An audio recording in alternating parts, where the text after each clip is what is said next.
وہ اس کی بات کاٹتے ہوئے پرسکون انداز میں گویا تھی۔ وہ انتہائی بے خوف لگ رہی تھی۔ آئندہ تمیز سے بات کرنا مجھ سے، آپ کہہ کر مخاطب کرنا۔ تم لفظ زبان پر نہ آئے اور یوں اگر آنکھوں میں آنکھیں ڈال کر تم نے بات کی نا تو مجھ سے برا کوئی نہیں ہوگا۔ تب بھی میں کہوں گی کہ میں آپ کے سوا کسی سے شادی نہیں کروں گی۔ اس کی ہر دھرمی کے جواب میں وہ بڑی رکھائی سے بولا، میں کسی سے بھی کر لوں گا پر تم سے ہرگز نہیں۔ تو بس مجھے میرے حال پر چھوڑ دو۔ کیا چاہتی ہو تم؟ وہ اس کے قریب کھڑا اس سے پوچھنے لگا۔ مجھے تمہارے ساتھ رہنا ہے، اس نے اپنی نظریں دیوار پر جمائے جواب دیا۔ میرے ساتھ رہنے میں تمہیں کیا ملے گا سوائے موت کے، بیوقی کے، غم کے؟ تم میرے مسائل میں اضافہ کر رہی ہو، میں پہلے ہی پریشان ہوں۔ میری پریشانی کو مت بڑھاؤ، میں شادی نہیں کر سکتا۔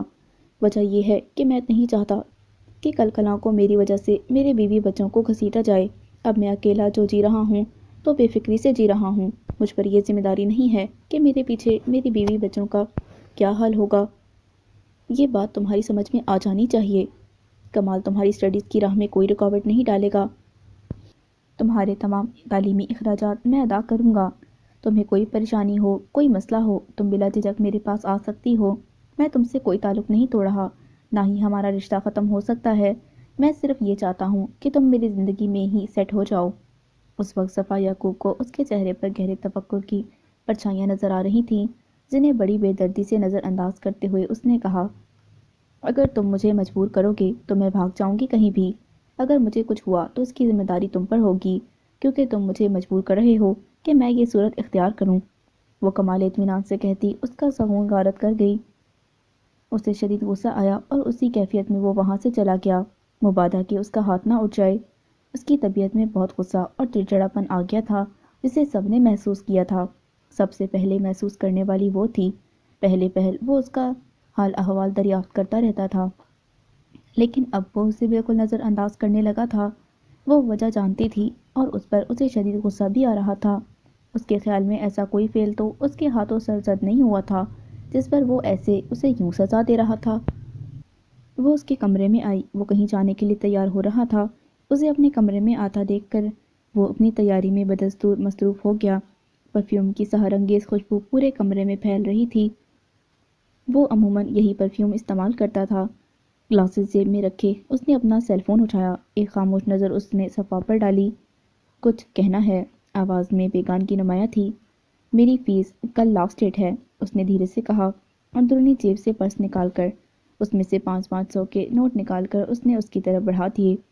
اس نے بغیر جھجک کے لیے پرس اس نے جیکٹ کی جیب میں واپس ڈالا۔ کہیں جا رہے ہو؟ اس کی تیاری کو دیکھ کر اس نے مسکراتے ہوئے بڑے اشتیاق سے پوچھا۔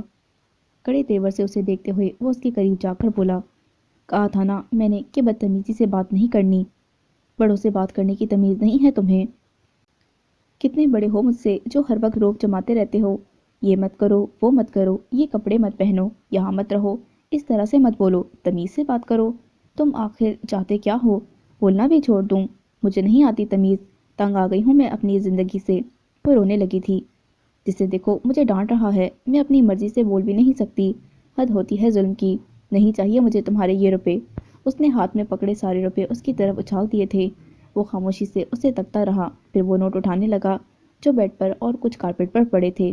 اس نے جو ہی اس کے ہاتھ میں نوٹ دیکھے تو جھپٹتے ہوئے بولی، کل صبح لاسٹ ڈیٹ ہے، مجھے فیس دینی ہے، اسی لیے لے رہی ہوں، لیکن یہ مت بھولنا کہ میں اب کبھی بھی تم سے بات کروں گی۔ وہ ناراض ہو کر چلی گئی۔ شادی کا معاملہ التوا میں بڑھ گیا۔ صبح وہ ساجد شاہ کے ہاں جا رہا تھا، اس کے گاؤں شاہ پور۔ وہ صبح سویرے نکل گیا تھا، رات 11 بج رہے تھے، لیکن اس کے آنے کا کہیں نام و نشان نہ تھا۔ وہ گھبرا گئی۔ عموماً 9-10 بجے تک وہ گھر آ جایا کرتا تھا، اگرچہ گارڈ تھے لیکن اندر کی خاموشی نے اسے ہلا دیا تھا۔ باہر بارش ہو رہی تھی، ہر طرف اسے سائے ہی سائے نظر آ رہے تھے۔ وہ اپنے کمرے میں لیٹی جانے کن سوچوں خیالوں میں گم تھی، جب فون کی بیل بجی۔ اس نے یکدم ریسیور اٹھایا۔ دوسری جانب کی آواز سن کر وہ رونے لگی۔ کیوں رو رہی ہو تم؟ زویزان کی پریشان کن آواز اس کی سماعت سے ٹکرائی۔ اس کی خاموشی پر وہ تیز آواز میں بولا، بات سنو میری، کیا بات ہے، کیا ہوا ہے؟ تم سے کہہ رہا ہوں۔ اب کہ وہ پورے حلق سے چلایا تھا، مجھے ڈر لگ رہا ہے، میں یہاں اکیلی ہوں، وہ روتے ہوئے کہنے لگی۔ اس کی بات پر اس کے سینے میں اطمینان بھری سانس خارج ہوئی۔ ملازمہ سے کیوں نہیں کہا ساتھ سونے کو؟ وہ کل وقتی ملازمہ کا کہہ رہا تھا۔ میرا خیال تھا کہ تم آ جاؤ گے۔ ڈرنے کی ضرورت نہیں، باہر گارڈز ہیں، تم کمرے کا دروازہ اچھی طرح لاک کر لینا، اگر ڈر لگے تو مجھ سے فون پر بات کرنا، وہ تسلی آمیز انداز میں کہہ رہا تھا۔ آپ کیوں نہیں آ رہے؟ وہ ہنوز روتے ہوئے کہہ رہی تھی۔ بارش ہو رہی ہے، میں نہیں آ سکتا، جو میں نے کہا ہے اس پر عمل کرنا، پریشان ہونے کی ضرورت نہیں، کچھ نہیں ہوگا۔ کچھ دیر بعد اس نے فون بند کر دیا تھا، اس سے بات کر کے اس کی گھبراہٹ کافی حد تک کم ہو گئی تھی۔ آیت الکرسی پڑھ کر وہ سونے لگی۔ جب کچھ دیر بعد اسے نیند آ گئی تھی، صبح وہ اٹھی تو وہ اسے لاؤنج میں شوکت کے ساتھ باتیں کرتے ہوئے نظر آیا۔ وہ اس کے پاس چلی آئی، اس نے دونوں کو سلام کیا۔ وہ جو شوکت کی جانب متوجہ تھا، اس کے سلام پر اس کی طرف دیکھ کر پھر سے شوکت کی جانب متوجہ ہو گیا۔ شوکت اب اس کی طرف متوجہ ہو کر اس سے باتیں کرنے لگا۔ وہ اس کی باتوں کا مختصر جواب دے رہی تھی۔ کچھ دیر بعد اس نے زویدان کو خود سے مخاطب ہوتے سنا۔ تم جاؤ، ہمیں کچھ ضروری باتیں کرنی ہیں۔ وہ باہر لان میں نکل آئی تھی۔ جاتی گرمیوں کے دن تھے، بارش ہو رہی تھی۔ آج کل موسم کچھ زیادہ ہی خوشگوار ہو گیا تھا۔ اسے کچھ دنوں سے بدلا ہوا یہ موسم بہت اچھا لگ رہا تھا۔ وہ سارا دن بارش میں کھڑی بھیگ رہی ہوتی۔ اس وقت بھی وہ پچھلے لان میں بارش میں چہل قدمی کر رہی تھی۔ بارش کی بوندیں اس کے چہرے کو بھگو کر اس کی روح تک کو تر و تازہ کر رہی تھیں۔ گلاس ونڈو سے دیکھتے زویدان نے پردہ کھینچ لیا اور ملازمہ کو اسے بلانے بھیج دیا۔ کچھ دیر بعد وہ اس کے کمرے میں آئی، لیکن لباس تبدیل ہی تھا۔ تمہاری ٹیچر نے شکایت کی ہے تم اپنی اسٹڈیز پر توجہ نہیں دے رہی، کیوں ہے ایسا؟ وہ سگریٹ ہونٹوں میں دبائے لائٹر سے اسے جلانے لگا، پھر ایک گہرا کش لے کر اسے جواب طلب نگاہوں سے دیکھا۔ ایسا کچھ نہیں، میں پڑھ تو رہی ہوں، اس نے کمزور سی آواز میں جواباً کہا تھا۔ اب کے ٹیسٹ میں تمہارے کتنے مارکس تھے؟ اس کا دل دھک سے رہ گیا۔ سب کے کم مارکس تھے، صرف میرے نہیں۔ اب کی بار کمزور سا بہانہ بنایا کیا؟ میں سب کے متعلق نہیں پوچھ رہا، صرف تمہارے متعلق پوچھ رہا ہوں۔ تمہیں پتہ ہے کہ تمہارے ایگزامز ہونے والے ہیں، اگر یہی حال رہا تو تم کیا پڑھو گی؟ وہ خاموش رہی تھی۔ بیٹھ جاؤ یہاں، اس نے کرسی کی طرف اشارہ کرتے ہوئے کہا۔ اس کے بیٹھتے ہی بولا، کیا مسئلہ ہے تمہیں؟ اگر تمہیں پرابلم ہے تو میں ٹیوشن رکھ دیتا ہوں، یوں پڑھائی کو لائٹلی لینا ٹھیک نہیں۔ ایسا کچھ نہیں ہے، اس نے تردید کرتے ہوئے کہا۔ یقیناً مس ہما نے شکایت لگائی ہوگی، وہ جلتی ہیں مجھ سے، ہمیشہ کلاس میں مجھے ڈانٹتی ہیں، انہیں تو بہانے چاہیے میری بےعزتی کے۔ اگر میں نے خراب ٹیسٹ دیا تو کیا ہوا؟ سب کا ٹیسٹ خراب ہوا تھا، مجھے پتہ نہیں اگر انہیں سارا غصہ سر رضوان کا ہے۔ وہ مجھے زیادہ توجہ دیتے ہیں، وہ مجھ سے بہت محبت کرتے ہیں اور وہ یہ برداشت نہیں کر سکتی۔ وہ چاہتی ہیں کہ سر رضوان صرف اور صرف ان پر توجہ دیں، اتنا سج دھج کر ان کے لیے آتی ہیں۔ وہ بغیر رکے بولے جا رہی تھی، اس کا صبر کا پیمانہ لبریز ہوا تھا۔ میں تم سے مس ہما کے موضوع پر بات نہیں کر رہا، میں تمہاری اسٹڈیز کے بارے میں بات کر رہا ہوں۔ آئندہ اگر تمہارا ٹیسٹ اس قدر بکواس اور تھرڈ کلاس ہوا تو میں تمہاری پڑھائی کا سلسلہ ہی بند کر دوں گا۔ سائڈ ٹیبل کی طرف بڑھ کر اس نے کچھ پیپرز نکالے اور پھر اس کے قریب آ کر وہ پیپرز اس نے اس کے ہاتھ میں تھمائے۔ یہ ہے تمہارا ٹیسٹ، اس کی نظریں صفحات پر پڑیں۔ مس ہما چلتی ہیں تم سے، وہ طنزی انداز میں بولا۔ سر رضوان کے بجائے اگر تم اپنی پڑھائی پر مرکوز کرو توجہ تو بہتر ہوگا۔ اس کے جملے نے اسے اچھا خاصا تپا دیا۔ اس نے جھٹکے سے سر اٹھایا اور کہنے لگی، کیا مطلب ہے؟ میں سر رضوان پر کیوں توجہ دوں گی؟ آخر سمجھ کیا رکھا ہے آپ نے مجھے تو لگتا ہے کہ آپ کا ہی مس کے ساتھ کوئی چکر ہے، جبھی اس کے ورغلانے پر آپ یوں الزامات سمیت غصہ ہو رہے ہیں۔ مس رخشندہ کی بات پر یقین کر لیا اور جو میں کہہ رہی ہوں اس پر رتی برابر بھی یقین نہیں آیا۔ میں مس کی شکایت لگاؤں گی کہ وہ ہمیں صحیح نہیں پڑھا رہی، صرف اپنے فیشن اور سر رضوان پر توجہ دیتی ہیں، ہماری پڑھائی پر نہیں۔ غصے سے اس کا چہرہ لال بھبوکا ہو رہا تھا۔ آئندہ مجھے کوئی شکایت نہیں ملنی چاہیے، اگر تمہارا یہی حال رہا پڑھائی میں تو میں تمہارا کالج جانا بند کر دوں گا، بعد میں مجھے کوئی الزام نہ دینا، ایسا کرنے پر تم مجھے مجبور کرو گی۔ اس کے دھمکانے پر وہ کچھ دل ملاتی اس کے پاس سے ہٹ گئی تھی۔ وہ کالج سے واپسی پر اگلی سیٹ پر بیٹھی اپنی گود میں دھری کتابوں پر انگلی سے لکیریں کھینچ رہی تھی۔ جب گاڑی ایک 5 اسٹار ہوٹل کے سامنے گزری تو بے ساختہ اس کی نظریں ہوٹل کے گلاس ڈور سے نکلتے زویدان پر پڑیں۔ وہ اکیلا نہیں تھا، اس کے ہمراہ نگین بھی تھیں۔ وہ دونوں کار کی جانب بڑھے تھے، ریحان اور صفدر بھی ان کے ہمراہ تھے۔ غصے کی ایک شدید لہر اس کے تن بدن میں اٹھی تھی۔ اس دن وہ سارا دن غصے کی کیفیت میں مبتلا رہی تھی، لیکن کچھ ہی دن بعد وہ اس بات کو بھول بھال گئی تھی۔ وہ باہر لان میں بیٹھا اخبار پڑھ رہا تھا جب وہ اس کے پاس آئی تھی۔ اس نے ایک سرسری نگاہ اس پر ڈالی، پھر اخبار میں گم ہو گیا۔ مجھے کچھ رقم چاہیے، اخبار ہٹا کر اس نے کچھ پل استفہامی نظر سے دیکھا۔ پھر اپنی شرٹ کی جیب سے رقم نکال کر اس کے حوالے کی۔ 1000 اور۔ اس نے گننے کے بعد مزید مانگے۔ اس نے 1000 کا نوٹ نکال کر اس کے ہاتھ میں تھما دیا۔ مجھے شاپنگ کرنے جانا ہے، کسی کی برتھ ڈے کے لیے گفٹ لینا ہے، کس کے ساتھ جاؤں؟ وہ بالکل فریش موڈ میں تھی۔ شوکت آنے والا ہے، اس کے ساتھ چلی جانا۔ چائے کا کپ اٹھا کر اس نے کہا، پر مجھے آپ کے ساتھ جانا ہے، مجھے ضروری کام ہے، تم شوکت کے ساتھ چلی جانا، وہ رقم اس کو واپس دینے لگی۔ بس مجھے نہیں جانا۔ وہ اس کا ہاتھ بڑھتا نہ دیکھ کر رقم ٹیبل پر رکھ کر مڑنے لگی تو وہ بولا، ٹھیک ہے تم تیار رہو، میں جا رہا ہوں تمہارے ساتھ، دوپٹہ بڑا لو۔ ساتھی تنبیہ کرتے ہوئے بولا۔ وہ خوشی خوشی بڑا دوپٹہ پہننے اس کے ساتھ بازار چلی آئی۔ اس نے ایک شرٹ اور ایک پرفیوم خرید کر اس کی پیمنٹ کی۔ وہ خاموشی سے اس کی خریداری کو دیکھ رہا تھا۔ وہ کسی میل فرینڈ کے لیے خرید رہی تھی، وہ جو اس سے 4000 روپے ہتھیار چکی تھی۔ ان روپیوں سے اس نے کسی کے لیے گفٹ خریدا تھا۔ اتنی دیدہ دلیری آج تک اس نے کسی میں بھی نہیں دیکھی تھی۔ گاڑی میں بیٹھتے ہی اس کے پاس کسی کی کال آئی تھی۔ ہاں میں آ رہا ہوں، کچھ دیر میں۔ ٹھیک ہے، کس وقت تک رہو گی وہاں؟ ہاں بس آ رہا ہوں۔ Only 20 minutes. اس کا لہجہ صفا یعقوب کو بہت خوشگوار محسوس ہوا تھا۔ یہ آپ کا گفٹ۔ اس نے گفٹ پیک اٹھا کر ٹیبل پر رکھ دیے تھے، جبکہ وہ حیران نظروں سے کل خریدے جانے والے پیک شدہ گفٹ کو دیکھ رہا تھا۔ وہ شوکت بھائی نے مجھے آپ کی ڈیٹ آف برتھ بتائی تھی تو میں نے آپ کی برتھ ڈے پر آپ کے لیے گفٹ خریدا، اس نے وضاحت دی تھی۔ وہ اس گفٹ کو دیکھتا رہ گیا۔ یہ کسی کو دیا جانے والا ایسا پہلا گفٹ تھا جو خود اس بندے کے پیسوں سے خریدا گیا تھا۔ Thank you. کچھ پل بعد اس نے بشاشت سے اس کا شکریہ ادا کیا۔ تم نے میرے لیے اتنا قیمتی تحفہ خریدا، اس کے لیے ایک بار پھر شکریہ۔ وہ مسکرا رہا تھا۔ آپ کو پسند آیا؟ وہ سادگی سے پوچھنے لگی۔ ہاں بہت۔ وہ ہنوز مسکرائے جا رہا تھا۔ آپ ہنس کیوں رہے ہیں؟ لگتا ہے آپ کو پسند نہیں آیا، اس نے شکی نظر سے دیکھتے ہوئے دریافت کیا۔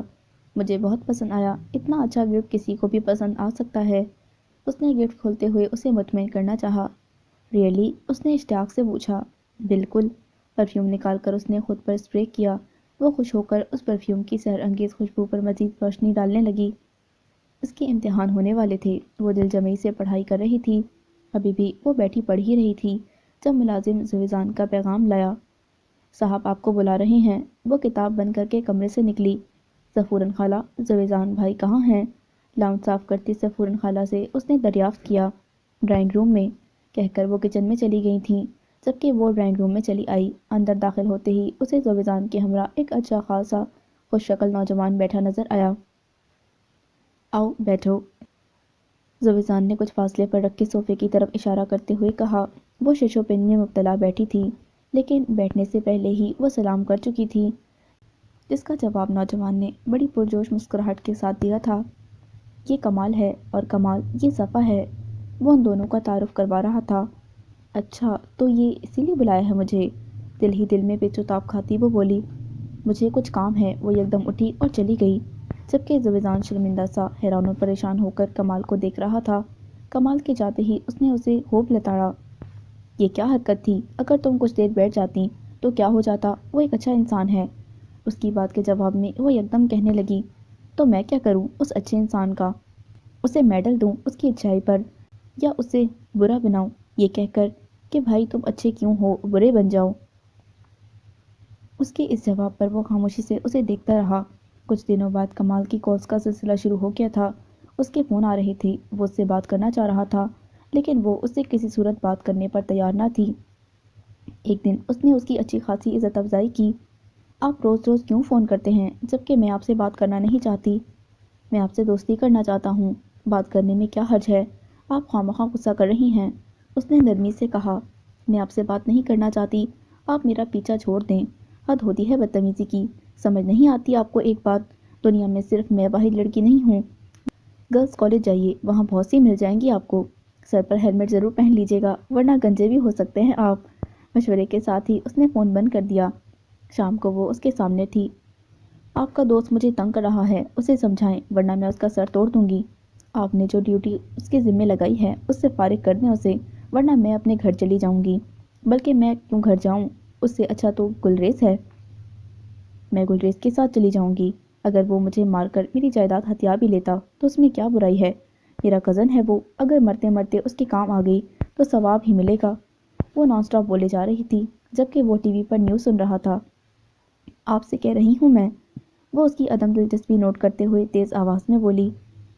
وہ نظریں ہنوز ٹی وی پر جمائے بولا، کمال میں کیا برائی ہے؟ اسے تم اچھی لگی ہو، اور اگر وہ مجھے اچھا نہیں لگتا۔ اس کی بات کاٹ کر وہ برہم ہو کر بولی، ٹھیک ہے، آئندہ وہ تمہیں تنگ نہیں کرے گا، منع کر دوں گا میں اسے۔ اس کی بات پر وہ خاموش ہو گئی تھی، اور واقعی کچھ دنوں میں ہی اس نے اطمینان کا سانس لے لیا تھا۔ اس نے اس کا پیچھا چھڑوا دیا تھا۔ کمال والا مسئلہ حل ہو گیا تھا، لیکن ایک دوسری پریشان کن صورتحال پیدا ہو گئی تھی۔ ایک دن وہ اسے اپنے ساتھ باہر لے گیا۔ وہ کچھ حیران سی تھی، پر تیار ہو کر اس کے ساتھ چل دی۔ کینٹ کے علاقے میں ایک شاندار بنگلے کے گیٹ کے اندر پہنچ میں جب گاڑی لاک کر کے وہ اتری تو وہ تحیر کے عالم میں اس کے پیچھے داخلی دروازے کی جانب بڑھی تھی۔ وہ جس کسی کا بھی گھر تھا، بہت شاندار تھا۔ وہ ڈرائنگ روم میں آویزاں پینٹنگز کو دیکھ رہی تھی، جبکہ وہ موبائل پر شوکت سے بات کر رہا تھا۔ آج ہی بھجوا دو انہیں، ہاں سفورن خالہ کو بھی۔ موبائل آف کر کے اس نے اس کی سوالیہ نگاہوں میں سرسری جھانک کر موبائل شرٹ کی جیب میں ڈالا۔ اس کی خاموشی پر وہ خود بھی بولی، یہ گھر کس کا ہے؟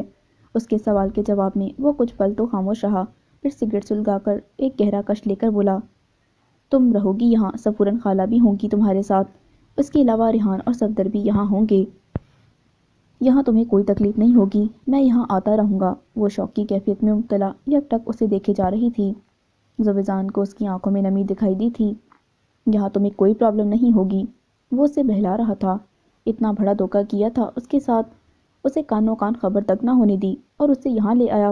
وہ اسے بتا کر بھی تو لا سکتا تھا۔ کچھ رقم نکال کر اس نے ایک طرف بڑھائی، جسے بڑے روکھے انداز میں اس نے لینے سے انکار کر دیا، اور وہاں سے چلی گئی۔ اسے پتا تھا کہ وہ ناراض ہوگی، لیکن ایسا کرنا ضروری تھا۔ وہاں رہنا اس کے لیے ٹھیک نہیں تھا۔ وہاں بھانت بھانت کے لوگوں کا آنا جانا تھا، وہ اسے وہاں کسی صورت نہیں رکھ سکتا تھا۔ وہ باہر لان میں آیا۔ وہ سر جھکائے خاموش بیٹھی تھی۔ وہ پودوں کے پتے نوچ رہی تھی۔ اس نے ایک نگاہ بھی اس پر نہ ڈالی۔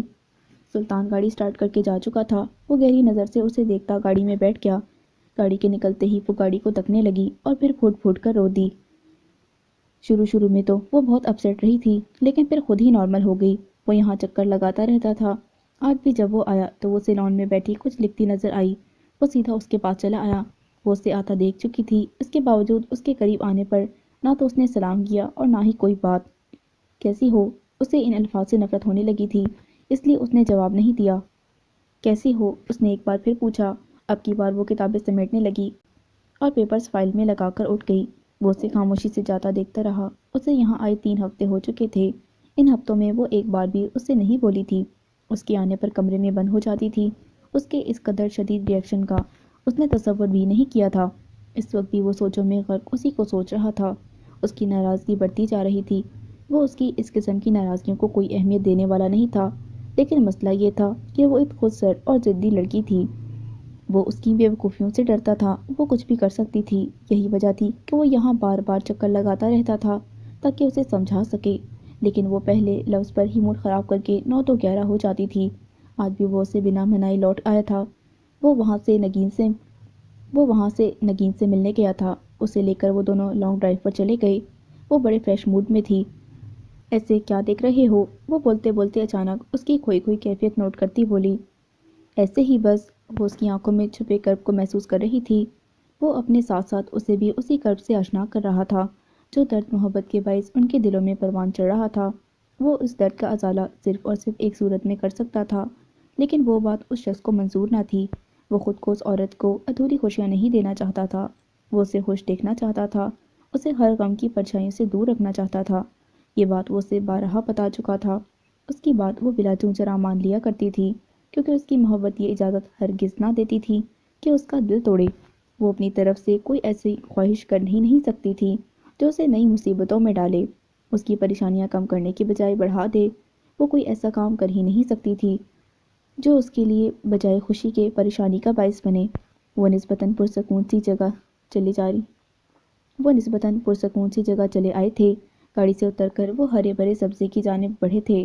ریحان گاڑی میں ہی تھا۔ تیز ہوا چل رہی تھی، لیکن یہ خوشگوار موسم بھی اسے کچھ پرسکون نہیں کر پا رہا تھا۔ میں جب بھی تمہارے ساتھ یہاں آتی ہوں نا تو لگتا ہے جیسے پہلی بار آئی ہوں۔ تمہیں بھی یوں محسوس ہوتا ہے نا، یا صرف مجھے ہی؟ وہ گلاسز اتار کر اسے براہ راست دیکھنے لگا۔ کہ تمہیں کیا ہو رہا ہے؟ تم نے خود پر غور کیا ہے؟ کتنی ویک ہوتے جا رہے ہو، اس قدر ٹینشن میں لگ رہے ہو، کیا مسئلہ ہے؟ وہ کچھ تشویش زدہ ہو گئی تھی۔ کچھ نہیں، اس نے بات ٹالتے ہوئے کہا۔ کوئی مسئلہ نہیں، یہاں میں صرف اور صرف تم سے اپنی باتیں کرنے آیا ہوں، مسئلے مسائل ڈسکس کرنے نہیں۔ پھر وہ دونوں ہلکی پھلکی باتیں کرنے لگے۔ ایک پل کے لیے اسے لگا کہ جیسے وہ ہر پریشانی سے نجات پا گیا ہو۔ وہ کئی دنوں تک اس کے پاس نہیں جا سکا تھا۔ آج جو ہی وہ جانے کے لیے تیار ہوا تو نگین آ گئی۔ اس لیے وہ جا نہیں پایا۔ کافی دیر تک اس کے ساتھ گپ شپ ہوتی رہی۔ وہ دونوں کسی بات پر ہنس رہے تھے جب لاؤنج کے دروازے میں کھڑی صفا بت بن گئی۔ وہ لڑکی بڑے استحقاق سے اس کے ساتھ صوفے پر بیٹھی ہنس رہی تھی۔ وہ دونوں اسے دیکھ کر خاموش ہو گئے تھے۔ وہ بنا سلام کیے لاؤنج کی سیڑھیاں چڑھ کر اوپر کمرے میں چلی گئی تھی۔ وہ خجل سا ہو گیا اس کی بدتمیزی پر۔ پلیز تم مائنڈ مت کرنا، یہ کچھ خفا۔ کوئی بات نہیں، تمہیں وضاحت دینے کی ضرورت نہیں، مجھے پتا ہے، میں اب چلوں گی، تم جاؤ اس کے پاس، ہو سکتا ہے وہ کسی کام سے آئی ہو۔ وہ مسکرا کر اٹھ گئی۔ اس کے جاتے ہی وہ اس کے پاس آیا۔ وہ کمرے کی الماری کھولے اس میں سے کچھ کتابیں نکال رہی تھی۔ دروازہ کھلنے کی آواز پر اس نے مڑ کر نہیں دیکھا۔ وہ بدستور اپنے کام میں مصروف رہی۔ کتاب نہیں ملی۔ وہ جھنجھلا کر زور سے الماری بند کرنے لگی۔ یوں لگ رہا تھا جیسے در و دیوار ہل گئے ہوں۔ پھر وہ ڈریسنگ ٹیبل کے دراز میں دیکھنے لگی۔ مایوسی کی صورت میں دروازوں کی شامت آ رہی تھی۔ وہ اسے چپ چاپ دیکھ رہا تھا۔ وہ اسے مکمل نظر انداز کر رہی تھی۔ کیا چاہیے؟ وہ مزید خاموش نہ رہ سکا۔ کتاب رکھی تھی میں نے یہاں، گھر ہے یا لائبریری جو کوئی اٹھا کر لے گیا؟ کتنی ضروری تھی وہ بک؟ اس کی جھنجھلاہٹ عروج پر تھی۔ آرام سے دیکھو، مل جائے گی۔ اس کی بات کے جواب میں وہ اسی پر بھڑاس نکالتی بولی، نہیں مل رہی، دیکھ نہیں رہے کہ ڈھونڈ رہی ہوں؟ وہ اسے ہٹا کر خود دراز کھول کر دیکھنے لگی۔ جب اس نے ہاتھ سے دراز بند کر دیا، کوئی ضرورت نہیں تمہیں ڈھونڈنے کی، میں خود ڈھونڈ لوں گی۔ وہ اس کی حرکتیں کبھی کبھی اس کے تحمل کے لیے آزمائش بن جاتی تھیں۔ وہ اس کی آنکھوں میں آنکھیں ڈالے بے خوفی سے دیکھ رہی تھی۔ اسے اپنی بدتمیزی پر کوئی شرمندگی نہیں تھی۔ اس کی آنکھیں یہی کہہ رہی تھیں، نظریں نیچے کرو۔ زبیزان کی آواز اسے سنائی دی تھی لیکن وہ سن نہیں رہی تھی۔ میں کہہ رہا ہوں نظریں نیچے کرو۔ زور کا تھپڑ اس کے چہرے پر رسید کرتے ہوئے بولا، اگر تمیز نہیں ہے تو آ جائے گی۔ بجائے شرمندگی اور ندامت کے وہ چلا اٹھی تھی، کروں گی بدتمیزی؟ سارا دن تم آوارہ گردیاں کرتے رہتے ہو، اس کے ساتھ ہوٹلنگ کرتے ہو، تفریح کرتے ہو۔ تم بھی کبھی میرے بارے میں سوچا ہے کہ میں بھی انسان ہوں، میں بھی تنہائی سے اکتا جاتی ہوں؟ وہی تمہیں اکسا رہی ہے میرے خلاف، وہی تمہیں میری شادی کا مشورہ دیتی رہتی ہے۔ مجھے معلوم ہے میں تم دونوں کی راہ میں رکاوٹ ہوں، جان چھڑانا چاہتے ہو تم مجھ سے، تبھی یہاں لا کر ڈال دیا ہے مجھے۔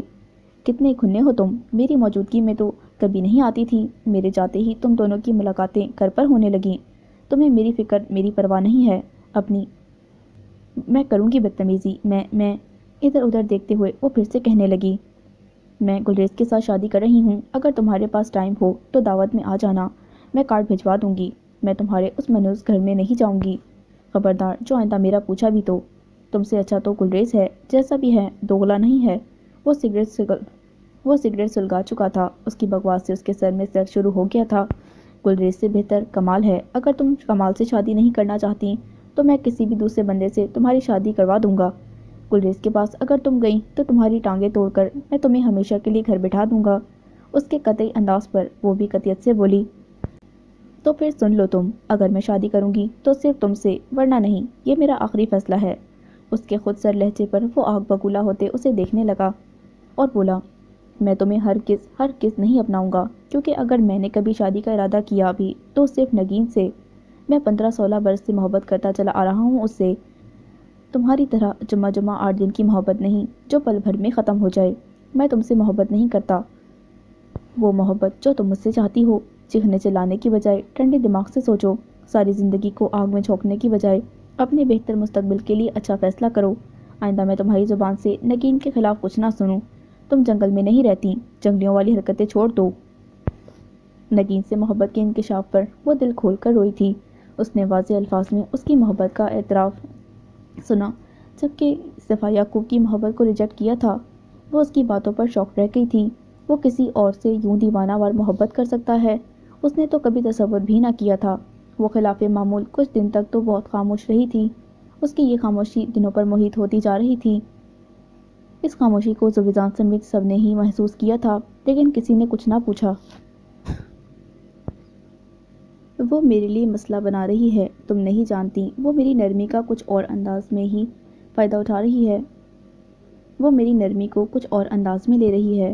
اس نے مجھے ٹینس کر رکھا ہے، وہ کسی کے ساتھ بھی شادی پر راضی نہیں ہو رہی سوائے میرے۔ میں اس کی کم سنی اور اس کی نادانی سے ڈرتا ہوں، وہ اس قدر بیوقوف ہے کہ کچھ بھی کر سکتی ہے، وہ میری پریشانی بڑھا رہی ہے۔ نگین اس کے چہرے پر الجھن دیکھ رہی تھی۔ تم اسے اچھی طرح سمجھانے کی کوشش کرو، ہو سکتا ہے کہ وہ سمجھ جائے۔ نگین اس کی پریشانی محسوس کر رہی تھی، اس لیے خود بھی متفکر سی ہو گئی۔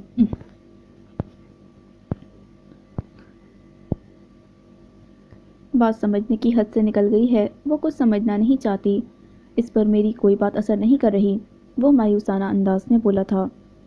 ٹھیک ہے، میں کوشش کرتی ہوں، ہو سکتا ہے کہ میری بات اس کی سمجھ میں آ جائے، نگین فیصلہ کن انداز میں بولی۔ تو سویزان نے یکدم اس کی بات کاٹ کر کہا، نہیں تم نہیں جاؤ گی، وہ تمہیں کچھ الٹا سیدھا بولے گی، میں برداشت نہیں کر پاؤں گا، وہ میرا مسئلہ ہے، میں خود ہی اسے ہینڈل کر لوں گا۔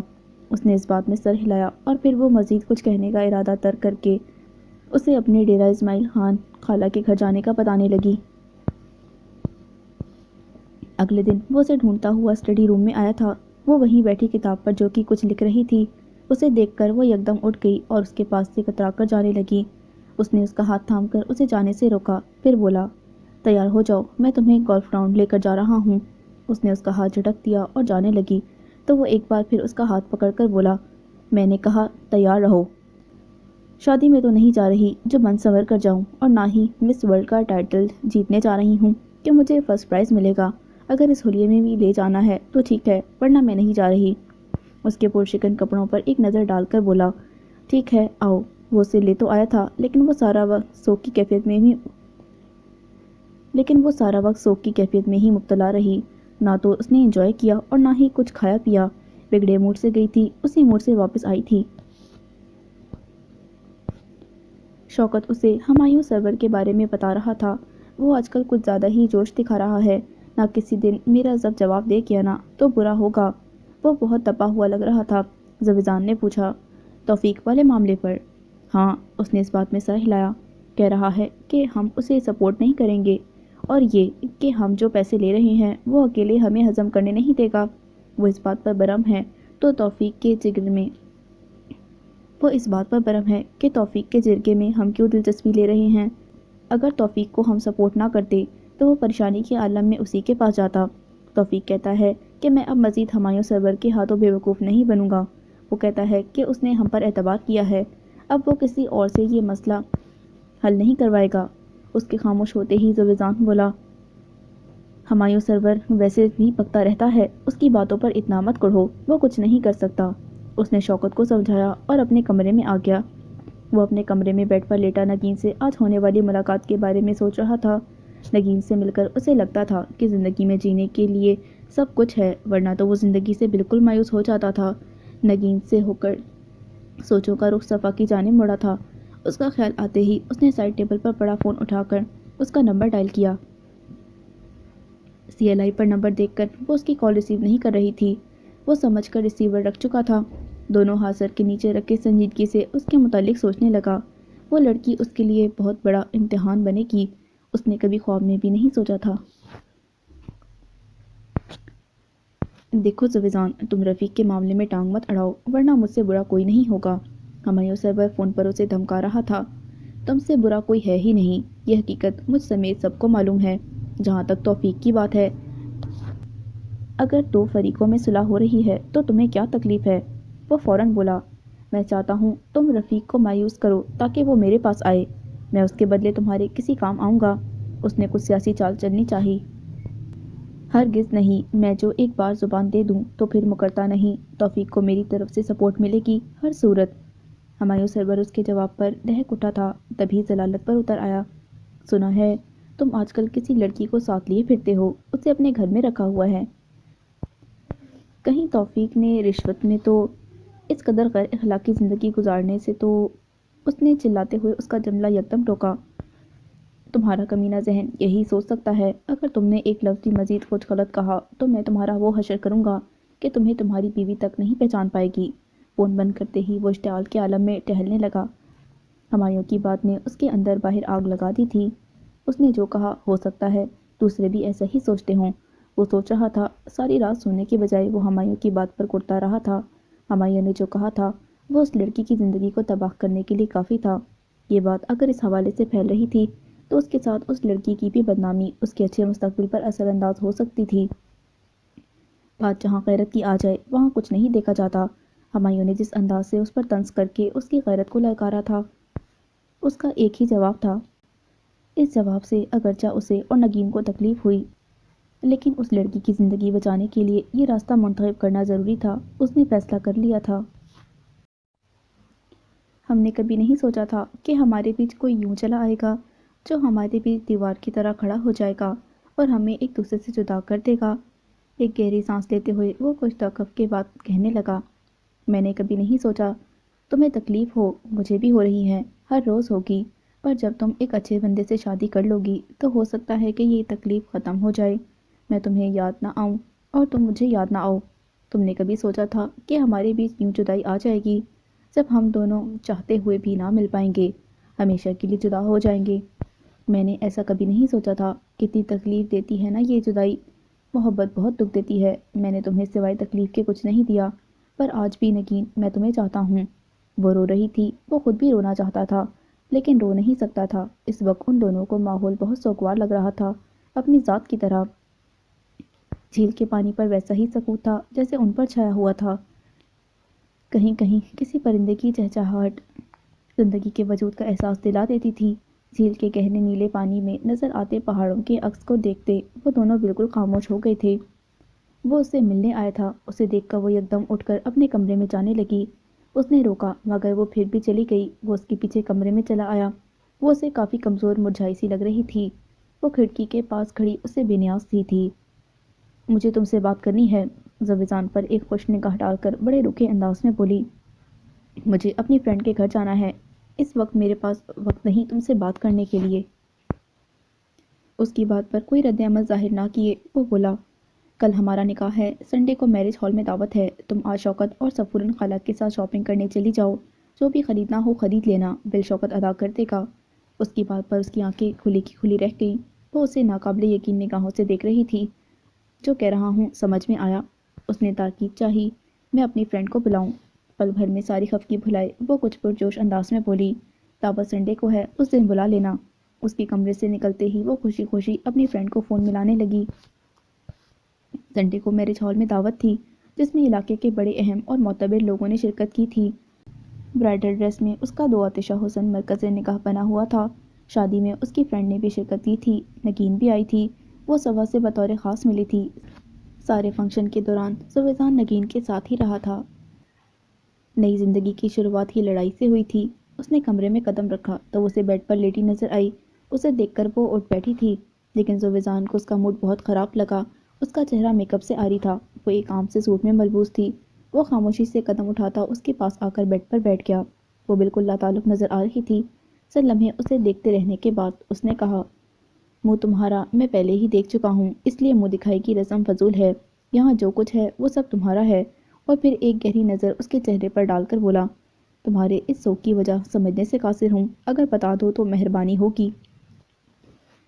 اس کے خاموش ہونے پر پہلے تو وہ کچھ پل اسے ترش نظروں سے دیکھتی رہی، پھر پھٹ پڑی، میرے سوگ کو اب محسوس کیا ہے تم نے؟ صبح سے کہاں تھے؟ صبح تمہیں یہ خیال آ بھی کیسے سکتا تھا؟ تمہارے پاس تو نگین تھی، ساری دعوت میں تم اس کے گرد منڈلاتے رہے، میرے بارے میں ذرا بھی سوچا؟ دعوت کے بعد تم یہاں چلے آئے، پھر میری خبر لینے کے لیے تم یہاں چلے آئے ہو، اس وقت تمہیں منہ اٹھا کر سوگ کے بارے میں پوچھنے کی لگی ہے۔ تمہیں میری پرواہ نہیں ہے؟ میں پہلے ہی حیران تھی کہ نگین کے ہوتے تم مجھ سے شادی کیوں کرو گے، لیکن مجھے اب پتہ چلا کہ تم دونوں نے کوئی پلان بنایا ہے، ادھر مجھے بیوقوف بنا کر شادی کا ڈھونگ رچایا ہے، اور خود تم دونوں شادی کر کے اس دوسرے گھر میں ہمیشہ ساتھ رہو گے، یہی پلاننگ ہوگی تمہاری؟ تم تو پلاننگز کے ماہر ہو۔ وہ شوز اتارنے لگا تھا۔ وہ اسے شوز اتارتا دیکھ کر بھی نہیں رکی تھی، برابر بولتی رہی، تم نگین سے محبت کرتے ہو، مجھ سے نہیں۔ جب اس سے محبت کرتے ہو تو شادی کیوں نہیں کی اس سے؟ شوز اتار کر اس نے شرٹ کے بٹن کھولنے شروع کر دیے۔ کچھ پوچھ رہی ہوں تم سے؟ میں نگین سے محبت کرتا تھا، پر اب تم سے محبت کرتا ہوں۔ محبت تو میں شوکت سے بھی کرتا ہوں، سفورن خالہ سے بھی کرتا ہوں، تمہاری مس ہما سے بھی کرتا ہوں، ہر اچھے انسان سے کرتا ہوں، اس کا مطلب یہ نہیں کہ ہر ایک سے شادی کروں گا۔ وہ اسے رام کرنے لگا۔ پر تم نے کہا تھا کہ تم شادی کرو گے تو نگین سے، ورنہ نہیں؟ اس نے شکی لہجے میں پوچھا۔ ہاں کہا تھا میں نے۔ اس وقت غصے میں تھا۔ اس کا یہ مطلب تو نہیں کہ میں واقعی نگین کے لیے سیریس تھا۔ اس کا لہجہ اتنا یقینی تھا کہ صفا یعقوب کو اس کی بات پر یقین کرنا پڑا۔ بیڈ پر دراز ہو کر اس کا ہاتھ اپنے ہاتھ میں رکھ کر وہ اس کے اندر کی عورت کو خوش کرنے کے لیے چاند ستاروں کی باتیں کرنے لگا، اس کے حسن نوخیز کی تعریف میں رطب اللسان وہ اسے یقین کی اس منزل پر لے گیا تھا جہاں صفا یعقوب کو یہ یقین ہو چلا کہ وہ اسے دیوانہ وار چاہتا ہے۔ وہ اسی گھر میں تھی۔ وہ وہاں بار بار جانے کی ضد کر رہا تھا، جسے زبان مسترد کر رہا تھا۔ کئی بار وہ اسے اچھا خاصا ڈانٹ چکا تھا، لیکن ہر دوسرے دن وہ یہی موضوع لے کر بیٹھ جاتی۔ رات وہ یہیں رہا تھا۔ صبح جب وہ بیدار ہوا تو وہ یوں ہی لیٹی ہوئی تھی۔ اسے یوں ہی لیٹا دیکھ کر ریسٹ واچ سائڈ ٹیبل پر سے اٹھا کر اس نے ٹائم دیکھا۔ صبح کے 8 بج رہے تھے۔ ریسٹ واچ واپس رکھ کر اس نے گردن موڑ کر ہاتھ بڑھا کر جگانا چاہا۔ وہ نہیں اٹھی تو وہ اسے زور سے ہلا کر جگانے لگا۔ وہ مدی مدی آنکھوں سے کسل مندی سے اٹھ گئی۔ کیا ہے؟ وہ ابھی تک نیند میں تھی۔ کالج نہیں جانا تمہیں؟ نہیں کہہ کر وہ پھر سے لیٹ گئی۔ وہ ایک بار پھر سے اٹھانے لگا۔ اٹھو، دیر ہو رہی ہے۔ میں نہیں جا رہی، وہ جھنجھلاتی ہوئی بولی۔ کیوں؟ وہ ہنوز لیٹا ہوا تھا۔ اب کیا کرنا ہے پڑھ کر، میرا دل نہیں چاہ رہا۔ اس کے جواب پر وہ تب اٹھا۔ اٹھو، تیار ہو، میں تمہیں چھوڑ کر آؤں گا۔ اور یہ شوکت، اسے دیکھتا ہوں کہاں ہے؟ اتنے دن سے تم نہیں جا رہی، مجھے بتایا تک نہیں۔ وہ واقعی غصے میں آ گیا۔ شوکت والی بات پر وہ گھبرا اٹھی اور بے ساختگی میں بولی، شوکت بھائی کو میں نے منع کیا تھا۔ وہ معصوم سی شکل بنائے اسے رحم طلب نگاہوں سے دیکھ رہی تھی۔ تیار ہو جاؤ، میں لے کر جا رہا ہوں تمہیں۔ اس کے کہتے ہی وہ فوراً بولی، پلیز آج میری طبیعت خراب ہے، میرے سر میں درد ہے۔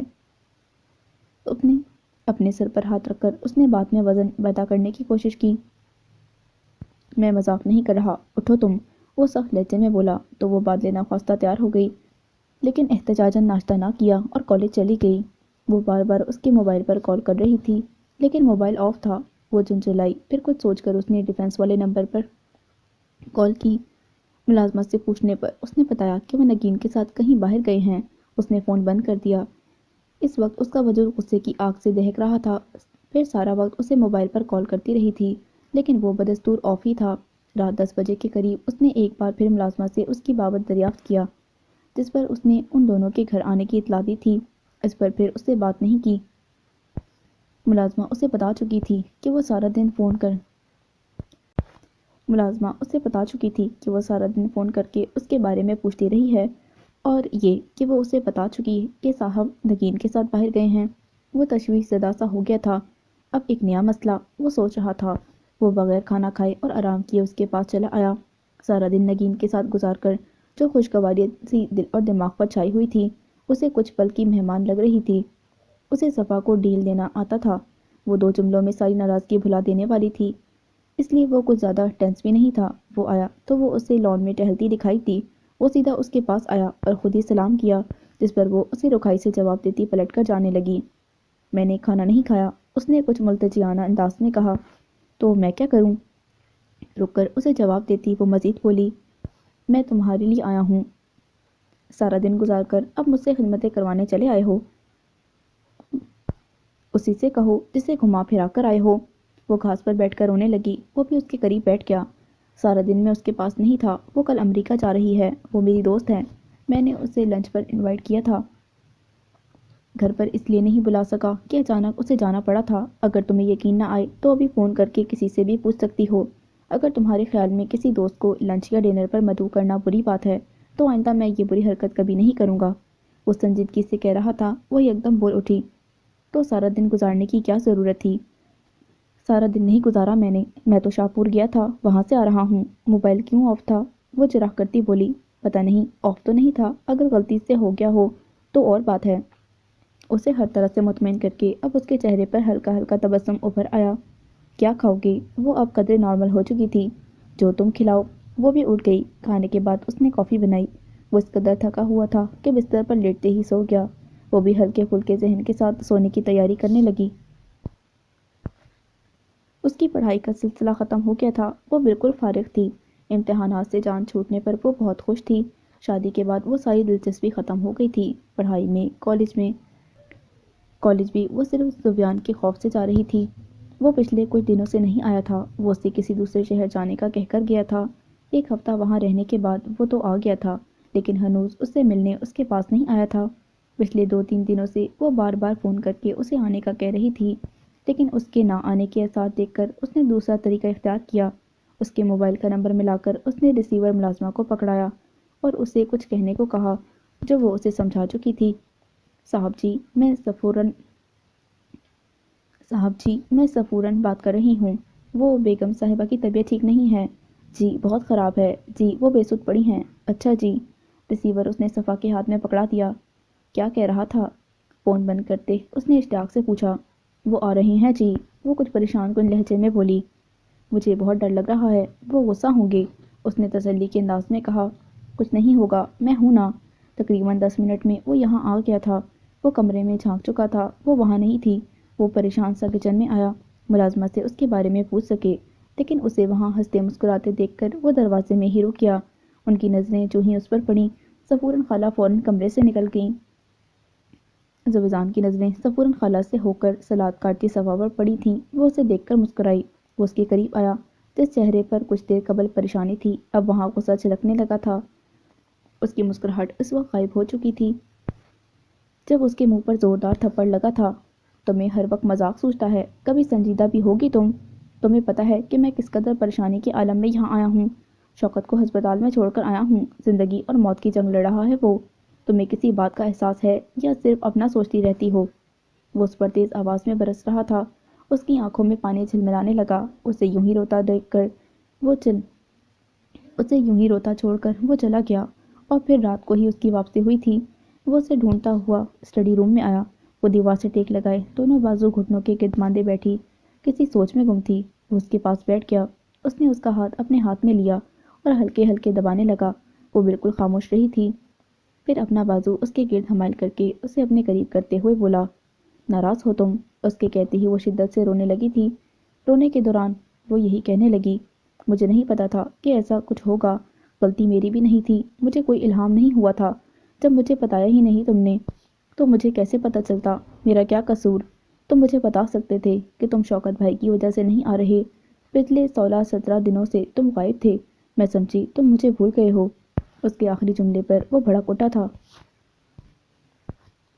تم کاغذ ہو یا پین کہ تمہیں بھول گیا ہوں میں تمہیں اس لیے نہیں بتانا چاہتا تھا کہ تم پریشان ہو جاؤ گی، اور پھر میں اس وقت اس کنڈیشن میں ہرگز نہیں تھا کہ تمہیں یا کسی کو بھی تفصیلات بتاتا پھرتا۔ اس وقت میرے 3 آدمی زخمی تھے، شوکت کی حالت سیریس تھی، اب تو وہ اللہ کے فضل سے بچ گیا ہے۔ میں اس وقت کتنا ڈسٹرب تھا تمہیں اس کا اندازہ ہی ہو نہیں سکتا۔ نوشہرہ سے آنے کے بعد یہ واقعہ پیش آیا ہے۔ میں تمہارے پاس آنے ہی والا تھا، لیکن اس واقعے کے رونما ہونے کے بعد میں نہیں آ سکا۔ تمہیں بتانے کا کوئی فائدہ نہیں تھا، اس لیے میں نے تمہیں پریشان نہیں کیا۔ اگر میں تمہارے پاس نہیں آتا تو اس کا مطلب یہ ہرگز نہیں کہ میں تمہیں بھول گیا ہوں۔ تم بیوی ہو میری، میں دنیا کے جس کونے میں بھی جاؤں لوٹ کر تمہارے پاس ہی آؤں گا۔ تمہیں اس بات کا اعتبار کرنا چاہیے۔ تمہاری اس فضول حرکت نے مجھے کتنا پریشان کیا، اس کا تمہیں اندازہ نہیں۔ ادھر شوکت زخمی پڑا ہے، ادھر تمہاری طبیعت کی خرابی کا سن کر میرے اوزان ہی قطع ہو گئے تھے۔ اگر تمہیں مجھے بلانا ہی تھا تو سیدھا سیدھا کہہ سکتی تھیں کہ تم مجھ سے ملنا چاہتی ہو، میں آ جاتا، پر اس طرح سے بلانا بالکل غلط حرکت تھی۔ وہ اسے اچھا خاصا شرمندہ کر گیا تھا۔ وہ سر جھکائے اس کی لان تان سن رہی تھی۔ میں کئی مرتبہ تمہیں آنے کو کہہ چکی تھی، تم نہیں آ رہے تھے، اس نے روندی ہوئی آواز میں وضاحت دیتے ہوئے کہا۔ تم نے ہر بار یہی کہا تھا کہ میں کب آ رہا ہوں تم سے ملنے۔ تم نے یہ نہیں کہا تھا کہ تم مجھ سے ہر صورت ملنا چاہتی ہو۔ وہ ایک ایک لفظ پر زور دیتے ہوئے بولا۔ وہ اب بھی بے آواز رو رہی تھی۔ میں یہ نہیں کہہ رہا کہ ساری غلطی تمہاری ہے، میرا بتانے کا مقصد یہ ہے کہ تم میری مجبوریوں کو سمجھا کرو۔ آئندہ میں ایسا نہیں کروں گی۔ اس کے خاموش ہوتے ہی اس نے فوراً کہا۔ زویزان کے سینے سے ایک بوجھ سا سرکا تھا۔ وہ اپنی حرکت پر بہت پچھتایا تھا، تبھی ازالے کے طور پر وہ اس کے پاس آیا تھا تاکہ اسے منا سکے۔ وہ اسے منا چکا تھا۔ اس کا سر اپنے کندھے پر رکھتے ہوئے اس کے بالوں میں دھیرے دھیرے انگلیاں چلانے لگا۔ اس کی زبان سے وہی الفاظ نکلنے لگے تھے جسے سننا اس عورت کی زندگی کی سب سے بڑی خواہش ہوا کرتی تھی۔ شوکت ڈسچارج ہو کر گھر آیا تھا۔ باقی 2 گارڈز جو معمولی زخمی تھے اب صحت یاب ہو چکے تھے۔ زویزان کی ساری ٹینشن بھی دور ہو رہی تھی۔ شوکت کو وہ اپنا سمجھتا تھا۔ اس کے ساتھ پیش آنے والے حادثے نے زویزان کو بوکھلا کر رکھ دیا تھا۔ کئی دنوں کی تھکن نے اسے نڈھال کر دیا تھا۔ تم آرام کرو، میں بھی سونے جا رہا ہوں۔ وہ اسے آرام کی تلقین کرتا لائٹ آف کر چکا تھا۔ اسپتال سے وہ اسے اپنے گھر ہی لے آیا تھا۔ وہ اپنے کمرے میں آ کر لیٹ گیا، آنکھیں بند کر کے سونے کی کوشش کرنے لگا، پر نیند نہیں آ رہی تھی۔ کافی دیر کوشش کرنے کے بعد جب بے سود رہی تو وہ اٹھ گیا۔ دوپہر کے 2:30 بج رہے تھے۔ اٹھ کر شوز پہن لیے، بالوں میں برش پھیرا اور گلاسز اٹھا کر وہ کمرے سے نکل آیا۔ پورچ میں آ کر وہ ڈرائیور سے گاڑی نکالنے کو کہہ کر ریحان سے بات کرنے لگا۔ پھر گاڑی کے نکلتے ہی وہ ریحان کے ہمراہ بیٹھ گیا۔ وہ روم میں گیا تو دیکھا وہ سو رہی تھی۔ وہ اس کے قریب بے دلی سے لیٹ کر اسی کے متعلق سوچنے لگا۔ کئی مرتبہ اس کا دل چاہا کہ اسے جگائے، پھر دل خود ہی نفی کر دیتا۔ اس ہانا کی کیفیت کے دوران اسے کب نیند آئی وہ بے خبر تھا۔ جب آنکھ کھلی تو 6 بج رہے تھے۔ اتنی لمبی نیند کے بعد اس کی طبیعت قدرے بشاش ہو گئی تھی۔ دل اور دماغ میں ایک سکون آمیز لہر دوڑ گئی تھی۔ چند لمحے وہ یوں ہی خالی ذہن لیٹا رہا، پھر اٹھا۔ اٹھتے ہی پہلے اس نے شوکت سے بات کی، اس کے بعد وہ کمرے سے نکلا۔ ملازمہ سے کہہ کر اس نے چائے منگوائی اور ساتھ ہی صفا کو بلانے کا کہا۔ وہ بیڈ سے ٹیک لگائے دونوں کا انتظار کر رہا تھا۔ وہ کچھ ہی دیر میں چائے کا کپ لیے اندر چلی آئی۔ کیا کر رہی تھی تم؟ اسے اپنے قریب بیٹھتے دیکھ کر اس نے کپ اس کے ہاتھ سے لے لیا۔ ایسے ہی بس، وہ ناخنوں سے کھیلتی رہی۔ کیا ایسے ہی بس؟ اس کے سوال پر بولی۔ کچھ نہیں۔ اسے مناسب جواب نہیں سوچ رہا تھا۔ کیا کچھ نہیں؟ وہ کنفیوز ہونے لگی۔ پتہ نہیں، اب کی بار وہ بولی۔ پتہ نہیں کیا پتہ نہیں؟ وہ چائے کا سپ لیتا بولا۔ یہ کیا بات ہوئی؟ وہ جھنجھلاتی بولی۔ کون سی بات؟ وہ آنکھوں میں حیرت ظاہر کرتے ہوئے بولا۔ جو تم کہہ رہے ہو۔ میں نے تو کچھ نہیں کیا۔ وہ مزید حیرت ظاہر کرنے لگا۔ ٹھیک ہے، میں جا رہی ہوں۔ وہ اٹھنے لگی۔ بیٹھو۔ وہ اسی کا ہاتھ پکڑ کر اسے بٹھا چکا تھا۔ ویسے تو ہر وقت چلاتی رہتی ہو کہ میں تمہارے پاس نہیں آتا، جب آتا ہوں تو تم لفٹ ہی نہیں کرواتی۔ 2:30 بجے میں آیا تھا، تم مزے سے بے خبر سو رہی تھیں اور پھر صبح سے چھپی بیٹھی ہو۔ وہ اس کی شرٹ کے بٹن کے ساتھ کھیلتی ہوئی بولی۔ تمہیں کب میری پرواہ ہے؟ اس کے شکوے پر وہ مسکرایا تھا۔ اچھا، مجھے نہیں تو کس سے ہے؟ وہ پوچھ رہا تھا۔ شوکت بھائی کو۔ اس کے برجستہ جواب پر وہ مسکرایا۔ مجھ سے زیادہ محبت کرتا ہے وہ تم سے؟ ہاں، وہ بہت محبت کرتے ہیں مجھ سے۔ بیمار وہ خود ہیں، لیکن میری خیریت پوچھتے رہتے ہیں ہر روز فون کر کے۔ سادگی سے کہے جملے پر زویزان دل کھول کر مسکرایا تھا۔ یعنی وہ ہر روز تمہاری خیریت نہیں پوچھتا؟ یعنی میں ہر روز تمہاری خیریت نہیں پوچھتا؟ وہ سپ لیتے ہوئے کپ سائڈ ٹیبل پر رکھ چکا تھا۔ میں نے یہ نہیں کہا۔ وہ ناراض ہونے لگی۔ تو پھر کیا؟ وہ ہر روز میرا حال دریافت کرتے ہیں، مجھ سے محبت کرتے ہیں، میرا خیال رکھتے ہیں۔ وہ خوبیاں گنوانے لگی تھی۔ یہ سب میں نہیں کرتا؟ نہیں، وہ صاف مکر گئی۔ تو پھر کیا سزا ہونی چاہیے؟ وہ سگریٹ کا پیکٹ اٹھا کر سگریٹ سلگانے لگا۔ کس کی؟ میری؟ مجھے کہیں گھمانے لے جاؤ، بس یہی سزا؟ اچھا، پہلے یہ سزا تو کاٹ لو۔ بڑے آئے انصاف پسند۔ وہ مذاق اڑانے لگی۔ انصاف پسند نہیں ہوں۔ نہیں، 1 سیکنڈ کی تاخیر کے بنا جواب دیا۔ ٹھیک ہے، کل ہی میں تمہیں گھمانے پھرانے ناردرن ایریاز لے کر جا رہا ہوں۔ وہ سگریٹ کے کش لیتا بولا۔ سچ کہہ رہی ہو؟ اسے یقین نہ آیا۔ ہاں۔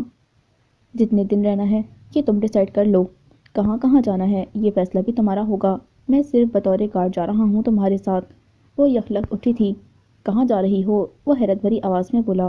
تیاری کرنے، بیگ تیار کرنے۔ اچھا خاصا وقت لگے گا ان سب میں۔ جانے وہ اور کیا کچھ کہہ رہی تھی کہ اس نے اس کا ہاتھ پکڑا اور اسے واپس اپنے قریب بٹھا لیا۔ تیاری میں تمہاری ہیلپ کر دوں گا۔ فی الحال تم یہاں بیٹھ کر یہ طے کرو کہ تم کہاں کہاں جاؤ گی اور کیا کچھ خریدو گی۔ وہ اسے ایک وسیع موضوع دے کر اسے بولنے پر آمادہ کر کے اس کی دلچسپ گفتگو سننے لگا تھا۔ اس کی باتیں اس پر عجیب سا سرور طاری کر دیتی تھیں۔ اس کی آواز اسے دنیا مافیا سے بے خبر کر دیا کرتی تھی۔ یہ آواز اسے دنیا کے مصائب سے چھٹکارا دلا کر اسے ایک معصوم خواہشوں کی دنیا میں لے جایا کرتی تھی۔ یہ آواز سکون آور دوا تھی یہ دوا اس کے تن من پر چھا کر اسے ہر چیز سے لاتعلق کر دیا کرتی تھی، ہر دکھ، ہر غم، ہر تکلیف سے۔ وہ صفا یعقوب کو اپنے لیے بہت بڑا ٹونک تصور کرتا تھا۔ وہ اس کے ذہن پر چھاتی ڈسٹربنس کی دھن کو منٹوں میں دور کر دیتی تھی، اور یہی صفا یعقوب کا کمال تھا جسے وہ خود نہ جانتی تھی۔ بادلوں کی گرج اور تیز بارش نے ماحول پر سناٹا سا طاری کر دیا تھا۔ تیزی سے گرتی بوندوں کی آواز ہی ماحول پر چھائی محسوس ہو رہی تھی۔ بارش نے ساری دھرتی کو نہلا دیا تھا۔ وہ برآمدے میں آیا۔ شوکت پہلے ہی کرسی پر بیٹھا بارش سے لطف اندوز ہو رہا تھا۔ وہ کرسی گھسیٹ کر اس کے برابر بیٹھتے ہوئے بولا، بارش کب سے ہو رہی ہے؟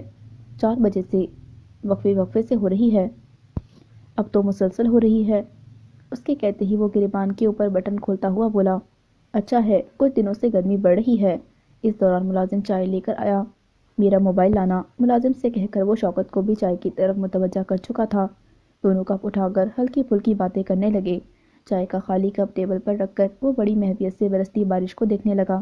شوکت اس کا چہرہ بغور دیکھتے ہوئے بولا، تم جاؤ گے؟ کہاں؟ اس نے پوچھا۔ جہاں اس وقت جانے کو دل چاہ رہا ہے۔ وہ معنی خیز انداز میں مسکرایا، جبکہ وہ خفت سے مسکرایا تھا۔ کچھ پل بعد شوکت کہہ رہا تھا، تم دونوں کو خوش دیکھ کر میرا دل کس قدر مطمئن محسوس کرتا ہے میں تمہیں بتا نہیں سکتا۔ وہ اس کے بن کہے ہی جانتا تھا کہ وہ ان کی خوشی میں خوش ہونے والا ایک مخلص دوست ہے۔ بارش بہت تیز ہے، اس نے موضوع بدلتے ہوئے بولا، ورنہ تم چاہتے۔ شوکت نے ایک بار پھر بات پکڑنے کی کوشش کی۔ وہ خجالت سے صرف مسکرایا تھا۔ تم بیٹھو، میں گھر فون کر کے آتا ہوں۔ شوکت اٹھ گیا۔ شوکت کے جاتے ہی اس نے صفا کو فون کیا۔ فون ملازمہ نے اٹینڈ کیا۔ صفا سے بات کراؤ، وہ تو باہر لان میں ہیں۔ اس کے کہتے ہی وہ بولا، رہنے دو۔ لائن کاٹ کر وہ اجلس سے اٹھا۔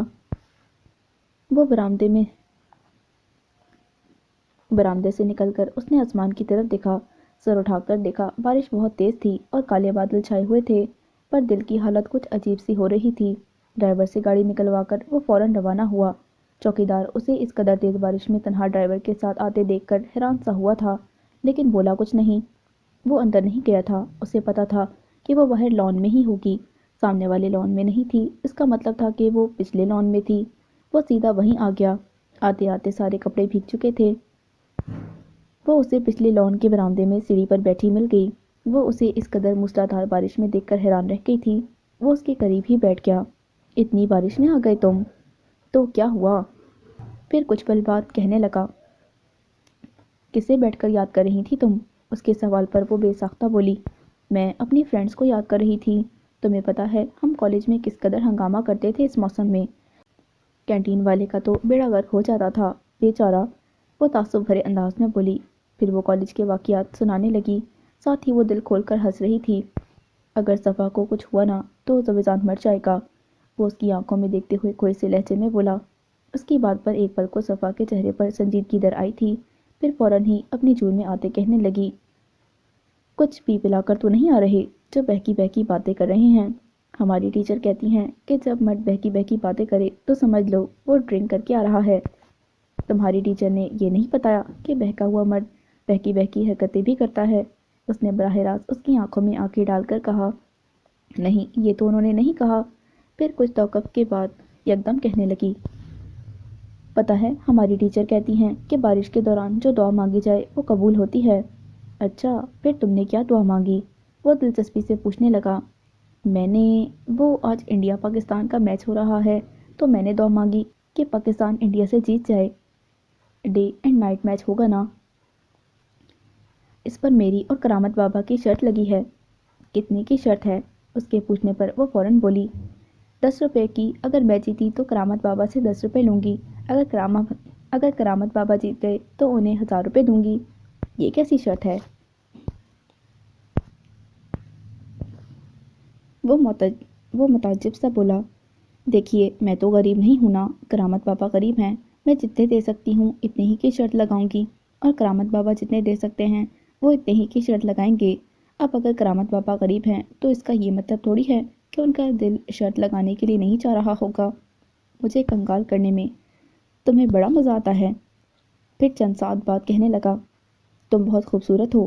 وہ دونوں ہاتھ فرش پر رکھے نیم دراز تھا۔ یہ تو تم کئی بار کہہ چکے ہو، اس نے چہرہ موڑ کر اسے دیکھتے ہوئے کہا۔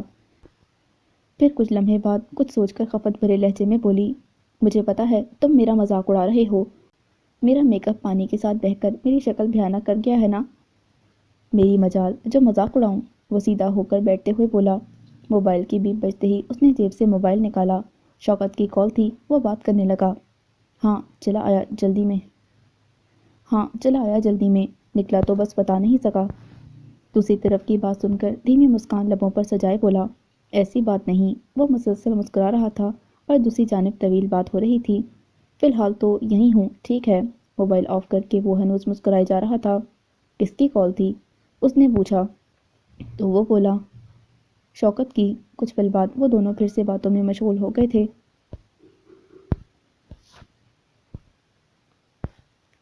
وہ اس کے سامنے بیٹھی رو رہی تھی جبکہ وہ اسے روتا دیکھ رہا تھا۔ آخر تنگ آ کر بولا، مرا تو نہیں نا؟ دیکھو زندہ ہوں۔ ساتھ ہی وہ شرٹ جھٹکتے ہوئے اسے یقین دلانے لگا۔ اگر کچھ ہو جاتا تو؟ وہ اس کی سوجی سوجی آنکھیں دیکھ کر نرم پڑ گیا۔ کچھ ہوا تو نہیں نا؟ وہ بیڈ سے پاؤں لٹکائے بیٹھی تھی جبکہ وہ پنجوں کے بل اس کے قدموں میں بیٹھا اسے اپنے زندہ ہونے کا یقین دلا رہا تھا۔ مجھے کچھ نہیں ہوا، فائرنگ گاڑی پر ہوئی ہے، مجھے خراش تک نہیں آئی۔ یہ دیکھو میرے ہاتھ، چہرے پر بھی کوئی خراش دکھائی دے رہی ہے تمہیں؟ یہ فائرنگ کسی نے صرف ڈرانے کے لیے کروائی ہے۔ اگر وہ چاہتا تو مجھے مار بھی سکتا تھا۔ صفا کیا بدتمیزی ہے، کہہ رہا ہوں نا کہ کچھ نہیں ہوا۔ وہ اسے مسلسل روتے دیکھ کر جھنجھلایا۔ گولی تمہیں لگ بھی سکتی تھی۔ لگی تو نہیں نا؟ وہ اٹھ کر اس کے پاس بیٹھا۔ پلیز اب رونا بند کر دو ورنہ میں جا رہا ہوں۔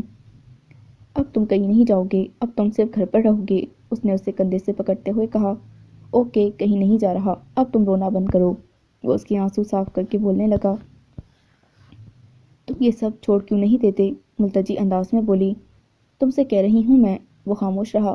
کچھ پل بعد بولا، یہ مجبوری ہے۔ وہ بیڈ سے پاؤں لٹکائے لیٹ گیا۔ وہ اس کے بالوں میں دھیرے دھیرے انگلیاں چلانے لگی۔ وہ آنکھیں بند کر کے یوں ہی لیٹا رہا۔ بس تم چھوڑ دو یہ سب، میں کسی بھی ہولناک صورتحال کی متحمل نہیں ہو سکتی۔ کہو نا تم چھوڑ دو گے؟ اس کی انگلیاں برابر اس کے بالوں میں چل رہی تھیں۔ نہیں چھوڑ سکتا، اب میں اتنی دور نکل آیا ہوں کہ واپسی ہو ہی نہیں سکتی۔ اب واپسی کے لیے کوئی راستہ نہیں رہا، اب صرف موت ہی موت ہے۔ وہ سرسی آواز میں بولا۔ اس پل اس کی آواز، اس کا لہجہ اسے ہر قسم کے جذبات سے عاری لگا تھا۔ ایسا کیوں کہہ رہے ہو تم؟ واپسی کیوں نہیں ہو سکتی؟ اگر تم یہ سب چھوڑ دو تو سب ٹھیک ہو سکتا ہے۔ وہ بضد تھی اپنی بات منوانے پر۔ نہیں ہو سکتا، وہ دو ٹوک انداز میں بولا۔ ہو سکتا ہے اگر تم چاہو۔ اسے اپنی بات پر اڑے دیکھ کر وہ آنکھیں کھول کر اسے دیکھنے لگا۔ اس پل اس کی آنکھوں میں سختی اور برہمی در آئی تھی۔ پھر چند لمحوں بعد وہ پھر سے آنکھیں بند کر گیا۔ وہ اس کے انداز پر گھبرا تو گئی تھی لیکن اپنے موقف سے ہٹنے کو تیار نہ تھی۔ فائرنگ کے اس واقعے نے اس کے اوزان خطا کر دیے تھے۔ وہ اسے ہر حال میں یہ سب ترک کرنے پر مجبور کرنے کی کوشش کر رہی تھی۔ کیوں نہیں ہو سکتا؟ اگر ہم یہاں سے چلے جائیں تو سب ٹھیک ہو سکتا ہے۔ اس کی بات ختم ہوتے ہی اس نے اپنے بالوں میں چلتے اس کے ہاتھ کو اپنے ہاتھوں سے دور جھٹکا، پھر اٹھ کر بیٹھتے ہوئے بولا، تمہیں کیا لگتا ہے مجھے یہ سب کچھ کرنا اچھا لگتا ہے؟ مزہ آ رہا ہے اس میں؟ کرکٹ کھیل رہا ہوں یا ہاکی کی گیم؟ یہ مجھے اچھا لگتا ہے کہ ہر روز کوئی میری گاڑی پر فائر کرے۔ میں لوہے کا بنا ہوں کہ کوئی مجھے کچھ بھی نہیں کہے گا یا میں مروں گا نہیں۔ مجھے اچھا لگتا ہے کہ گارڈز کی فوج اپنے ساتھ لیے پھروں۔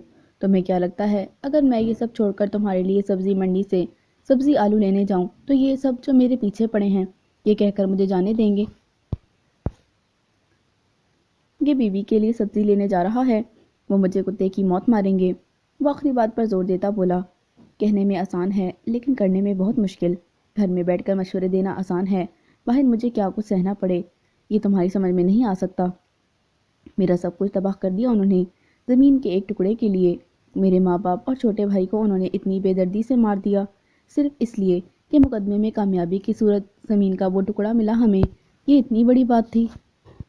تمہیں پتا تھا، میں تمہیں بتا چکا تھا کہ میری زندگی میں مشکلات ہی مشکلات ہیں، تم میرے ساتھ نہیں چل سکو گی، لیکن یہ تمہاری ضد تھی۔ تمہیں پتا تھا کہ میں یہ سب چھوڑ نہیں سکتا۔ میں نے بدلہ لیا ہے اپنے ماں باپ کے قاتلوں کا، اب اس کے بیٹے مجھے مارنے کے لیے کتوں کی طرح ادھر ادھر پھر رہے ہیں۔ جب پتا تھا تمہیں تو کیوں نہیں تم نے میری بات مانی؟ اب بھگتو یا پھر مجھے چھوڑ دو۔ شدت جذبات سے اس کا چہرہ سرخ پڑ گیا تھا۔ اس کی آخری بات اسے حقیقی معنوں میں بہت ہرٹ کر گئی تھی۔ اس لیے اس کی بات پر اس کی آنکھوں میں پانی بھر آیا۔ میں نے تو یہ نہیں کہا کہ میں تمہیں چھوڑ کر جا رہی ہوں، وہ وضاحت دینے لگی۔ تو میں تو یہ کہہ رہی، تم جو بھی کہہ رہی ہو یہ بات صاف صاف سن لو، میں یہ سب نہیں چھوڑ سکتا، وہ اس کی بات کاٹ کر بولا۔ وہ اس کی اس طرح کی بات پر کھول اٹھا تھا۔ غصے کی کیفیت میں ادھر ادھر دیکھتے ہوئے وہ چلایا، کیا چاہتی ہو تم کہ میں؟ ٹھیک ہے میں یہ سب چھوڑ دیتا ہوں، کل کو وہ تمہیں اٹھا کر لے جائیں گے تو کیا کروں گا میں؟ کہوں کہ بھائی یہ میں کام ترک کر چکا ہوں، مالی غنیمت ہے لوٹو، کل کو اگر میرے سامنے میرے بچوں کو مارا جائے تو کہوں کہ مارو، میں اف تک نہیں کروں گا؟ خوابوں سے باہر نکلو، حقیقت کی دنیا میں آؤ۔ زویزان اگر ذرا بھی کمزور ہوا نا تو وہ چیلوں کی طرح جھپٹ پڑیں گے اس پر، میری خاطر بھی نہیں چھوڑ سکتے، وہ مان بھرے لہجے میں بولی۔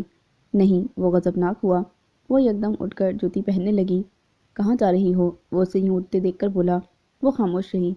تم سے کہہ رہا ہوں میں، وہ چلایا، لیکن اس نے کوئی جواب نہیں دیا۔ وہ اٹھا، اس کا ہاتھ کھینچ کر اسے اپنے سامنے کھڑا کر کے شعلہ بار نگاہوں سے دل ملاتا بولا، کیا مطلب ہے اس طرح جانے کا؟ میں تم سے بات نہیں کرنا چاہتی، اگر ہوگی تو اسی صورت میں جب تم یہ سب کچھ چھوڑ دو گے، بس۔ وہ اس کے چٹانی لہجے پر کھول اٹھا۔ ٹھیک ہے، یہ شوق بھی تم پورا کر لو، 2 دن بھی میرے بنا رہ پائی نا تو میں جان جاؤں گا تمہیں۔ اسے بیڈ کی جانب دھکیلتے ہوئے وہ شدید غصے کے عالم میں نکلتا چلا گیا۔ بیڈ کے کنارے سے گھٹنا لگ کر زخمی ہو گیا تھا، درد کی ٹیس سی اٹھی، اس کی درد کی بجائے وہ اپنا مان ٹوٹ جانے پر زاروں کے تار رو رہی تھی۔ وہ جب سے یہاں سے آیا تھا غصہ اور جھنجھلاہٹ عروج پر تھی، ہر بات پر غصہ کرنے لگتا تھا۔ کچھ دنوں بعد قدرے ریلیکس ہو گیا تھا، اسے اس بات کا یقین تھا کہ کچھ دنوں میں ہی وہ اسے فون کر کے گھر آنے کی التجائیں کرنے لگے گی۔ تقریباً 10 دن ہو گئے تھے ان کی ناراضگی کو، پھر دن پر دن گزرنے لگے، اس نے ایک بار بھی فون نہیں کیا تھا۔ اس کے لہجے میں ایک بار پھر چڑچڑاپن آ گیا، وہ اسے کسی صورت فون نہیں کرنا چاہتا تھا۔ کیا ہے آج کل تم بڑے ٹینس دکھائی دے رہے ہو؟ شوکت اس کے پاس بیٹھا کہہ رہا تھا۔ کچھ نہیں، بس ویسے ہی، اس نے ٹالا۔ کتنے دن رہ پائے گی وہ میرے بنا؟ وہ طرفر سے سوچتا خیالوں میں ہی اس سے مخاطب تھا۔ آج کل اس کی خوش مزاجی اور بگڑے تیوروں سے ہر ملازم ڈرا ہوا تھا۔ ایک شوکت ہی تھا جس سے وہ نارمل بات کر لیتا تھا، ورنہ ہر کسی پر برستا رہتا تھا۔ شوکت اس کے مزاج میں پیدا شدہ تبدیلی نوٹ کر رہا تھا۔ کیا بات ہے زیادہ ہی چپ چپ ہو؟ ایک دن وہ کہے بنا نہ رہ پایا، پھر وہ ساری بات اسے بتاتا کیا؟ وہ مجھے سب چھوڑنے کو کہہ رہی ہے، تم اسے محبت سے سمجھاؤ، اس سے بات الجھ جاتی ہے۔ شوکت اسے سمجھاتے ہوئے اور بھی بہت کچھ کہنے لگا۔ تم اسے مناؤ، اتنی بڑی بات نہیں ہے جسے تم مسئلہ بنا رہے ہو، بلا وجہ سب کی شامت آئی ہوئی ہے۔ شوکت کی بات پر وہ ہلکا سا مسکرا دیا تھا۔ پھر اس رات اس نے اسے فون کیا، لیکن صفا نے بات کرنے سے انکار کر دیا۔ اس نے اسے اس کے حال پر چھوڑ دیا تھا، یہ کہہ کر کہ ابھی اس کا دماغ ٹھکانے نہیں۔ 1-2 دن بعد پھر اس نے فون کیا، لیکن اس نے فون بند کر دیا۔ وہ اس قدر ڈٹائی سے اپنے موقف پر ڈٹی ہوئی تھی کہ اپنے فیصلے سے 1 انچ بھی ہٹنے کو تیار نہ تھی۔ رات سگریٹ سلگا کر وہ کمرے میں ٹہل رہا تھا، اندر گھٹن سی تھی اس لیے پردے کھینچ کر اس نے کھڑکیاں کھول دی۔ ٹھنڈی ہوا کے نرم نرم جھونکے اندر آئے تھے، وہ وہیں کھڑا سگریٹ کا دھواں اڑا رہا تھا۔ یہ کیوں پیتے ہو؟ تمہیں پتہ ہے کہ مجھے سگریٹ بالکل پسند نہیں، پھر بھی تم میرے سامنے پیتے ہو۔ اس دن اسے سگریٹ پیتے دیکھ کر اس نے ناراض ہوتے ہوئے کہا، تم باہر چلی جاؤ کچھ دیر کے لیے، جب میں پی لوں تو پھر آنا۔ وہ سگریٹ کا کش لیتا ہوا بولا تھا کہ ایک دم سے وہ خیالوں سے چونک اٹھا، اندر گھٹن بڑھتی جا رہی تھی، گہری سوچوں میں غرق وہ بہت الجھا ہوا لگ رہا تھا۔ پھر کچھ سوچ کر اس نے فون اٹھا کر اس کا نمبر ملایا۔ فون اس نے ریسیو کیا۔ میں بات کر رہا ہوں، فون بند مت کرنا۔ لیکن اس کی پوری بات سنے بغیر وہ فون بند کر چکی تھی۔ وہ پاگل ہونے لگا تھا، اس پر اس لمحے جنون سا سوار ہو گیا۔ وہ بڑی صورت سے کمرے سے نکلا، لاؤنج میں اسے شوکت ملا، لیکن اس سے بنا بات کیے وہ برق رفتاری سے باہر گاڑی تک آ گیا۔ کہاں جا رہے ہو؟ شوکت اس کے انداز پر گھبرایا تشویشناک انداز میں پوچھتا اس کے پیچھے پیچھے بھاگتا آیا تھا۔ اس نے اس کی بات کا جواب نہیں دیا تھا اور نہایت تیز انداز میں گاڑی سٹارٹ کر کے گھر سے نکلتا چلا گیا۔ معاملے کی نزاکت کا اندازہ لگاتے ہی شوکت دوسری گاڑی میں بیٹھ کر ریحان کو کچھ ہدایات دینے لگا۔ وہ بڑے انہماک سے ٹی وی دیکھ رہی تھی۔ جب وہ اندر آیا وہ اسے دیکھ کر اٹھی نہیں، بیٹھی ہی رہی۔ پھر اس نے اس کی آنکھوں میں غصے کے آثار دیکھ لیے تھے۔ اس کے ہاتھ سے ریموٹ چھین کر اسے ہاتھ سے پکڑ کر کھڑا کر کے اس نے ایک زوردار تھپڑ اس کے گال پر رسید کیا۔ تھپڑ اس قدر زور کا تھا کہ اس کے منہ سے خون نکل آیا۔ وہ 1 مہینہ 10 دن کا جمع شدہ سارا غبار اس پر نکالنے لگا۔ وہ خاموشی سے سنتی رہی کہ اس دوران شوکت بھاگتا ہوا آیا۔ اندر آ کر جو حالت اس نے دیکھی وہ تو چکرا کر رہ گیا۔ شوکت آگے بڑھ کر اسے کھینچ کر ہٹانے لگا۔ تم بیچ میں مت آؤ، وہ شوکت پر بھی چلایا۔ انسان بن، اس نے اس کے ہاتھ پکڑتے ہوئے قدرے چلا کر کہا۔ تم ہٹو، میں اسے بتاتا ہوں کہ ضد کس طرح کی جاتی ہے اور پھر اس کا کیا نتیجہ نکلتا ہے۔ وہ بار بار شوکت کے ہاتھ چٹک رہا تھا۔ ہٹو ورنہ اب میں تمہارے منہ پر ایک تھپڑ ماروں گا، شوکت نے اب کی بار اسے بڑے زوروں سے دھکیلتے ہوئے کہا۔ اب اگر تم نے ہاتھ اٹھایا نا تو میں تم پر بھی ہاتھ اٹھاؤں گا۔ وہ رو رہی تھی۔ شوکت نے اسے صوفے پر بٹھایا۔ پانی لاؤ، شوکت تیز آواز میں ذوبیدان سے بولا۔ لیکن وہ ٹس سے مس نہ ہوا۔ وہ ابھی اسے شعلہ بار نگاہوں سے تکے جا رہا تھا۔ شوکت خود اٹھا۔ اب اگر تم نے ایک لفظ بھی کہا تو اچھا نہیں ہوگا، وہ تیز آواز میں اس پر چلاتا ہوا بولا۔ مت دیکھو اس کی طرف، اسے دھمکاتا وہ کچن میں جا کر اس کے لیے پانی لے آیا۔ ذوبیدان ہنوز وہیں کھڑا تھا۔ اسے پانی پلا کر اس نے ایک سرد سی نگاہ ذوبیدان پر ڈالی، پھر صفا سے پوچھا، ایسی کیا بات ہوئی جو یوں مرنے مارنے پر تل گیا ہے یہ؟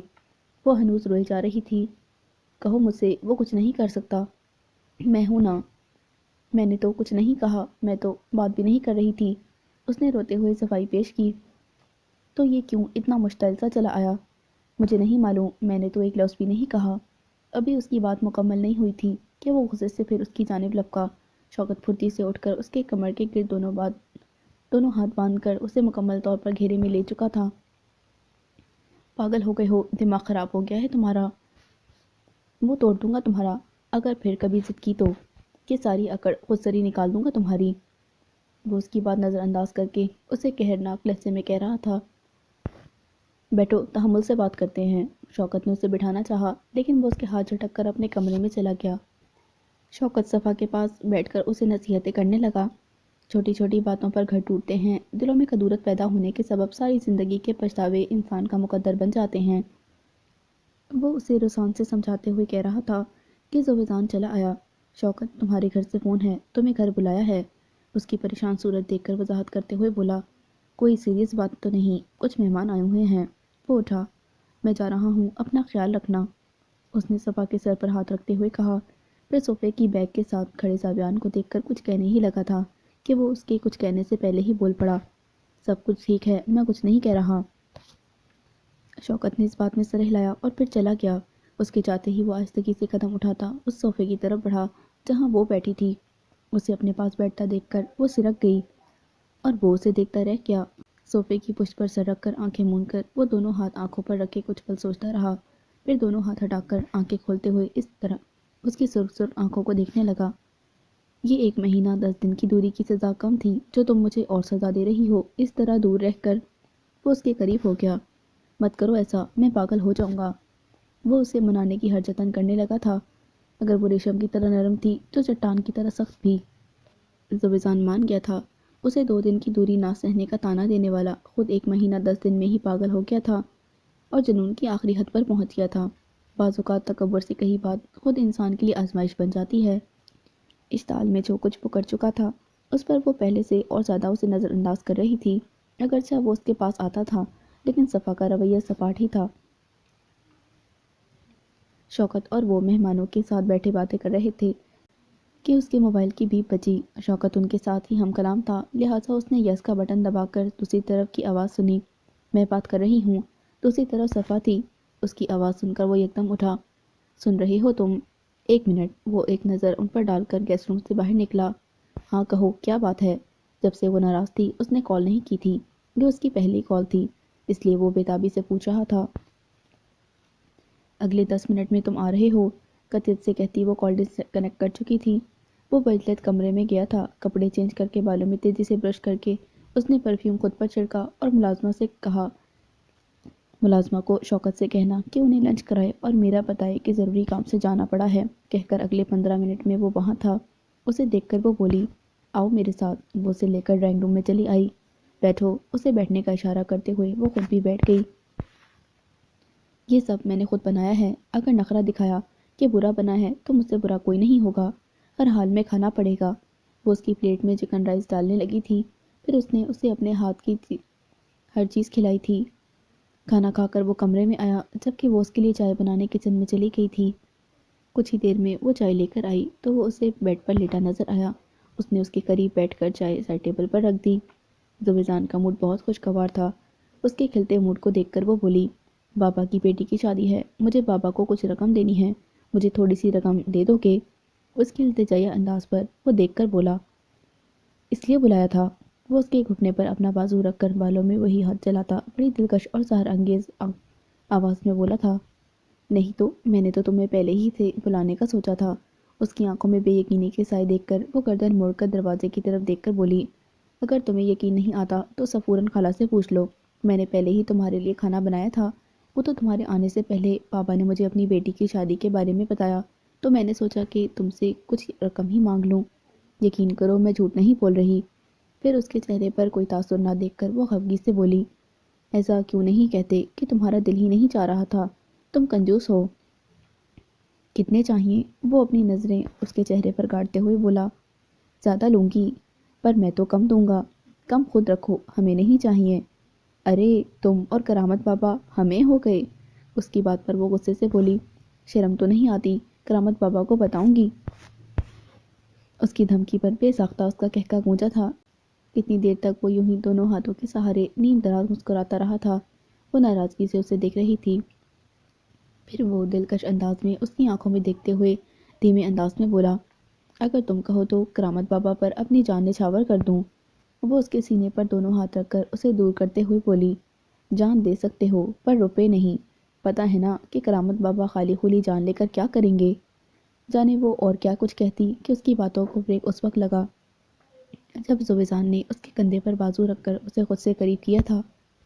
راضی نامہ ہو گیا۔ وہ دونوں لان میں بیٹھے تھے جب شوکت نے اس سے پوچھا تھا، کس کا؟ وہ متعجب ہو کر پوچھ بیٹھا تھا، تمہارا اور صفا کا۔ وہ ہنس رہا تھا۔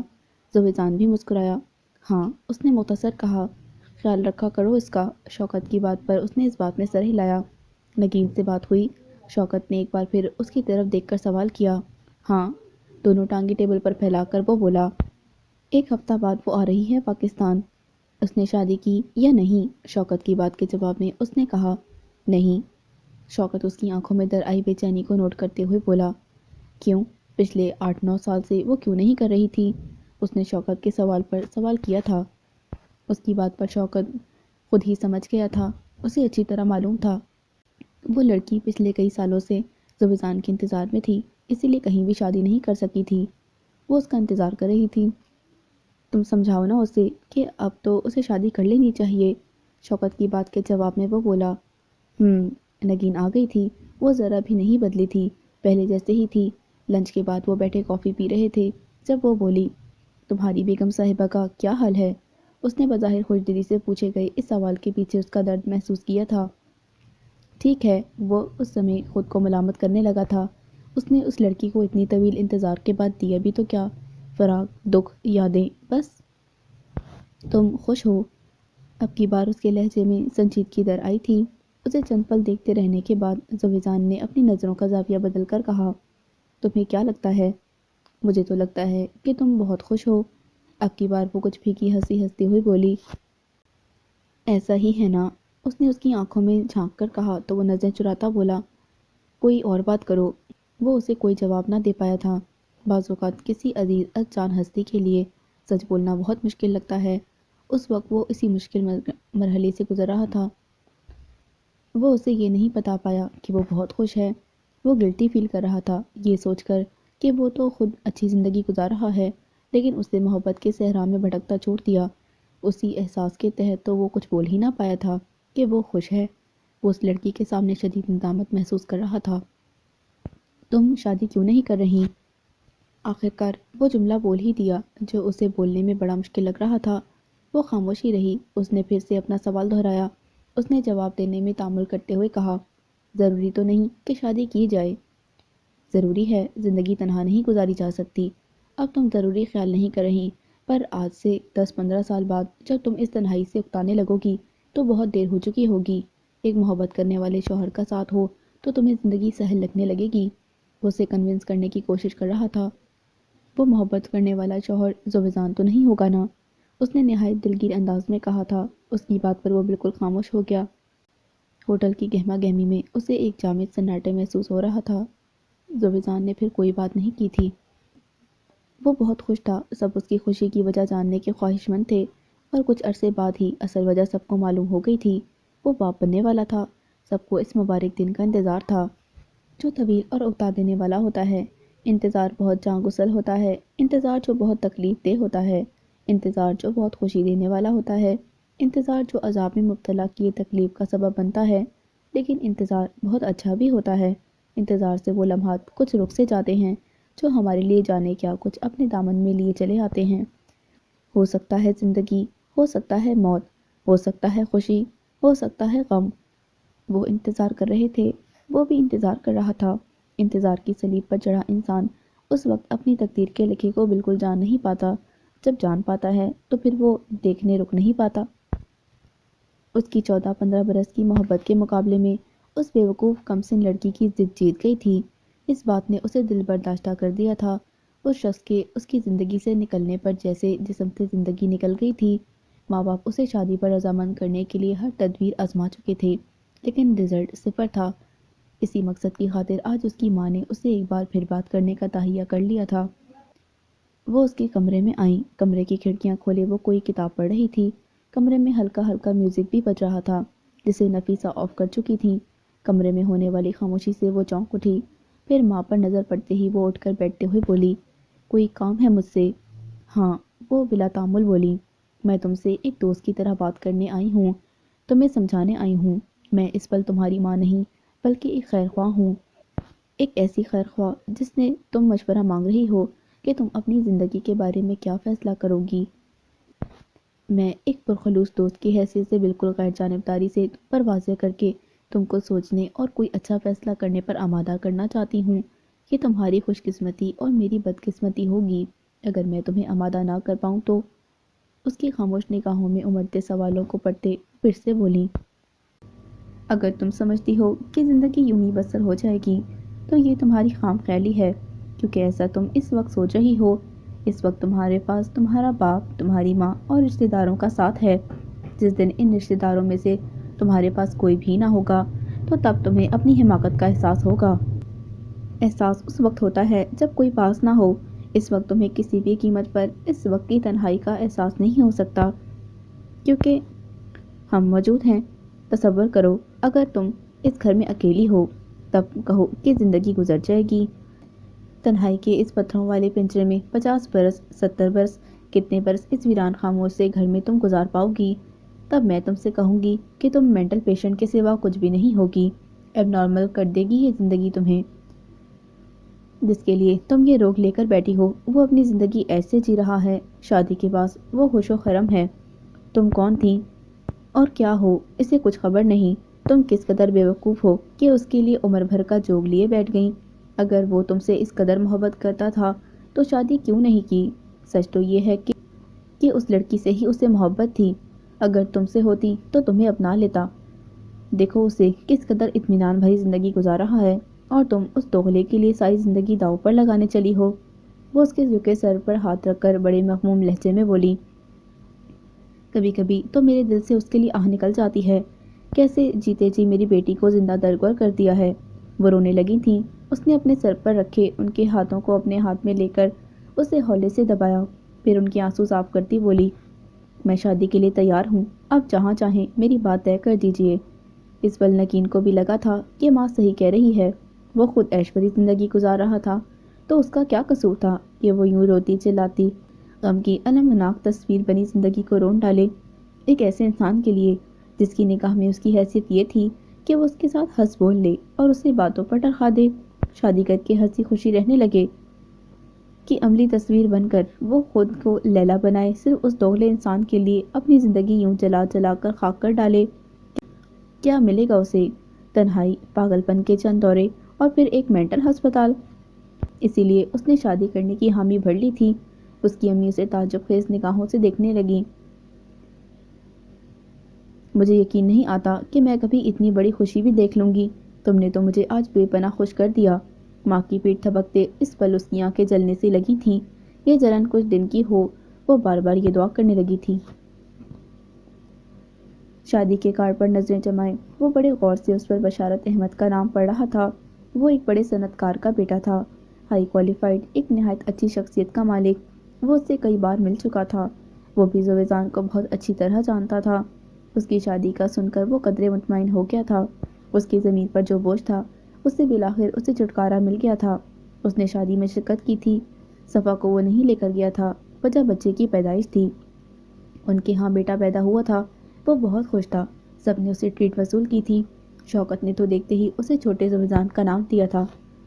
اس کا نام انہوں نے زیان رکھا تھا، یہ نام شوکت نے ہی رکھا تھا، اور یہ دعوت اسے صفا کی جانب سے ملی تھی۔ زویزان کے پسندیدہ نام کو بڑے دھڑلے سے رد کر کے اس نے شوکت کے پسند کردہ نام کو ترجیح دی تھی۔ وجہ اس نے یہ بتائی تھی کہ چونکہ شوکت بھائی اس کی ہر بات مانتے ہیں، اس لیے اس نے بھی ان کی تجویز کردہ نام کو ترجیح دی، اور وہ اسے صاف صاف کہہ گئی تھی کہ چونکہ یہ صرف اس کا یعنی صفا کا بیٹا ہے، اس لیے کسی کو بھی اس نام پر اعتراض کا حق نہیں ہے۔ وہ اس کی اس عجیب و غریب لاجک پر چپ رہا تھا۔ رات کو وہ بیڈ پر دراز ٹی وی دیکھ رہا تھا، جبکہ وہ بچے کو سلانے میں مصروف تھی۔ بچے کو سلانے کے بعد وہ اس کے قریب ہو کر بولی، کل صبح مجھے بچے کے لیے کپڑے خریدنے ہیں، کچھ روپے چاہئیں۔ اس نے فوراً اس کا جملہ اچکتے ہوئے کہا، اپنے شوکت بھائی سے کہو۔ کیا مطلب؟ وہ گھورنے لگی۔ شوکت تمہاری بات مانتا ہے، میں نہیں۔ بچہ تمہارا ہے، میرا نہیں، تو پھر میں کیوں دوں روپے؟ جب شوکت بات مانتا ہے تو اس سے کہو وہ رقم دے گا، پھر میرا بیٹا تھوڑی ہے، تمہارا ہے، تم اپنے پیسوں سے خریدو۔ ایک نام کیا نہیں رکھا تمہاری پسند کا، تم تو انتقام پر ہی اتر آئے ہو۔ میں شوکت بھائی سے کہوں گی، تم اسے جیلس ہو، توبہ کتنے دوغلے ہو، ان کے سامنے کتنے میٹھے بنتے رہتے ہو، جیسے تمہیں ان کے علاوہ دنیا میں کوئی بھی عزیز نہیں، اور پیٹھ پیچھے کتنے چلتے بھنتے رہتے ہو، تمہارے جیسا دوغلا میں نے کہیں نہیں دیکھا۔ وہ اسے اور بھی کچھ سنا رہی تھی اور فون کی بیل بجی۔ زویزان نے ریسیو کیا۔ ہاں شوکت بولو، وہ اس کے ہاتھ سے ریسیور چھین کر بولی۔ شوکت بھائی یہ آپ کے خلاف بول رہے تھے، ابھی میرے ساتھ بہت لڑائی کی ہے۔ وہ اسے ساری بات بتانے لگی تھی، جبکہ وہ چپ چاپ مسکراتے ہوئے اس کی باتیں سن رہا تھا۔ اس نے ایک بار ریسیور لینے کی ایک مصنوعی کوشش بھی کی تھی، جس پر وہ یکدم پیچھے ہٹ گئی تھی۔ بات کر کے اس نے فون زویزان کو پکڑا دیا۔ وہ شوکت سے بات کرنے لگا۔ اس دوران وہ مسلسل مسکراتا رہا تھا۔ اس نے اپنے دفاع میں ایک لفظ تک نہیں کہا تھا۔ کچھ دیر کی گفتگو کے بعد وہ فون بند کر چکا تھا۔ رات کو وہ نیند سے بیدار ہوئی۔ ٹیبل لیمپ کی ہلکی روشنی پورے کمرے میں پھیلی ہوئی تھی۔ اس نے کوئی بھیانک خواب دیکھ لیا تھا۔ خواب میں تو اس نے کیا دیکھا یہ اسے اس وقت یاد نہیں آ رہا تھا۔ اسے شدید خوف محسوس ہوا تھا، پھر خوف کے باعث رونے لگی۔ روتے روتے اس کی نظر گہری نیند میں ڈوبے زویزان پر پڑی۔ کسی نادیدہ حس کی بیداری کے باعث اس کی آنکھ کھل گئی تھی۔ کروٹ لے کر اس نے جو ہی اسے بیٹھے اور روتے دیکھا تو یکدم اٹھ کر بیٹھتے ہوئے تشویشناک انداز میں بولا، کیا ہوا؟ وہ مزید رونے لگی۔ صفا تم سے کہہ رہا ہوں، کیا ہوا؟ صفا پلیز بتاؤ مجھے۔ وہ اس کے چہرے پر رکھے دونوں ہاتھ اپنے ہاتھ میں لے کر اس کے چہرے کو جھانکنے لگا تھا۔ نیند میں ڈر گئی ہو؟ صفا پلیز بتاؤ نا، نیند میں ڈر گئی ہو؟ اس کے اس بات میں سر ہلانے پر وہ قدرے ریلیکس ہو کر بولا، میں تو ڈر گیا تھا کہ جانے کیا بات ہے۔ پھر کہنے لگا، میں تمہارے لیے پانی لینے جا رہا ہوں۔ سائڈ ٹیبل پر رکھا خالی جگ اٹھا کر اس نے اٹھتے ہوئے کہا، لیکن اس نے فوراً ہی اس کی شرٹ کھینچ کر اسے واپس بٹھا دیا۔ تم بیٹھو یہاں، مجھے ڈر لگ رہا ہے۔ اس کی آواز دھیمی اور خوف سے بھرپور تھی۔ ڈر لگ رہا ہے؟ وہ اس کے بالوں میں ہاتھ پھیرتے ہوئے اس کے چہرے پر نظر جمائے پوچھ رہا تھا۔ ہاں۔ کیوں؟ پتہ نہیں، آواز دبی دبی تھی۔ میں ہوں نا، پھر کیوں ڈر رہی ہو؟ وہ اسے خود سے لگاتے ہوئے بولا۔ پھر وہ کافی دیر تک اس کے پاس بیٹھا اس سے ادھر ادھر کی باتیں کرتا رہا، یہاں تک کہ وہ اس کے شانے پر سر رکھ کے سو گئی تھی۔ اسے بیڈ پر لٹانے کے بعد وہ خود بھی سو گیا۔ سنو، میں ایک بات کہوں، تم برا تو نہیں مانو گے؟ کہو۔ وہ ٹی وی پر نیوز دیکھ رہا تھا۔ اس کی بات پر اس نے ٹی وی کا والیوم کم کر دیا تھا۔ ہاتھ صوفے کی پشت پر اور ٹانگیں ٹیبل پر پھیلائے وہ اپنے قریب اسے بیٹھتے دیکھ کر مکمل طور پر اس کی طرف متوجہ تھا۔ ہم کہیں باہر نہ چلے جائیں، کسی دوسرے ملک، یہاں رکھا ہی کیا ہے، اور پھر زیان کی باہر اسکولنگ بھی اچھی ہو جائے گی، اور پھر ہم جس ماحول میں رہ رہے۔ اس نے دیکھا تھا وہ گہری سنجیدگی چہرے پر لیے اسے جامد تو ساکت نگاہوں سے دیکھ رہا تھا۔ چائے لاؤ، کچھ دیر بعد اس نے سخت اور برہم انداز میں کہا تھا۔ میری بات کا جواب نہیں دیا تم نے؟ وہ بھی ڈھیٹ پن کی ساری حدیں کراس کرنے لگی تھی۔ اس قدر فضول بات کا جواب نہیں ہے میرے پاس، میرا دماغ چاٹنے کی کوشش مت کرو۔ تم ان سب پر یہ ثابت کروانا چاہتی ہو کہ میں بزدل ہوں، ڈر کر مجھ سے بھاگ گیا ہوں۔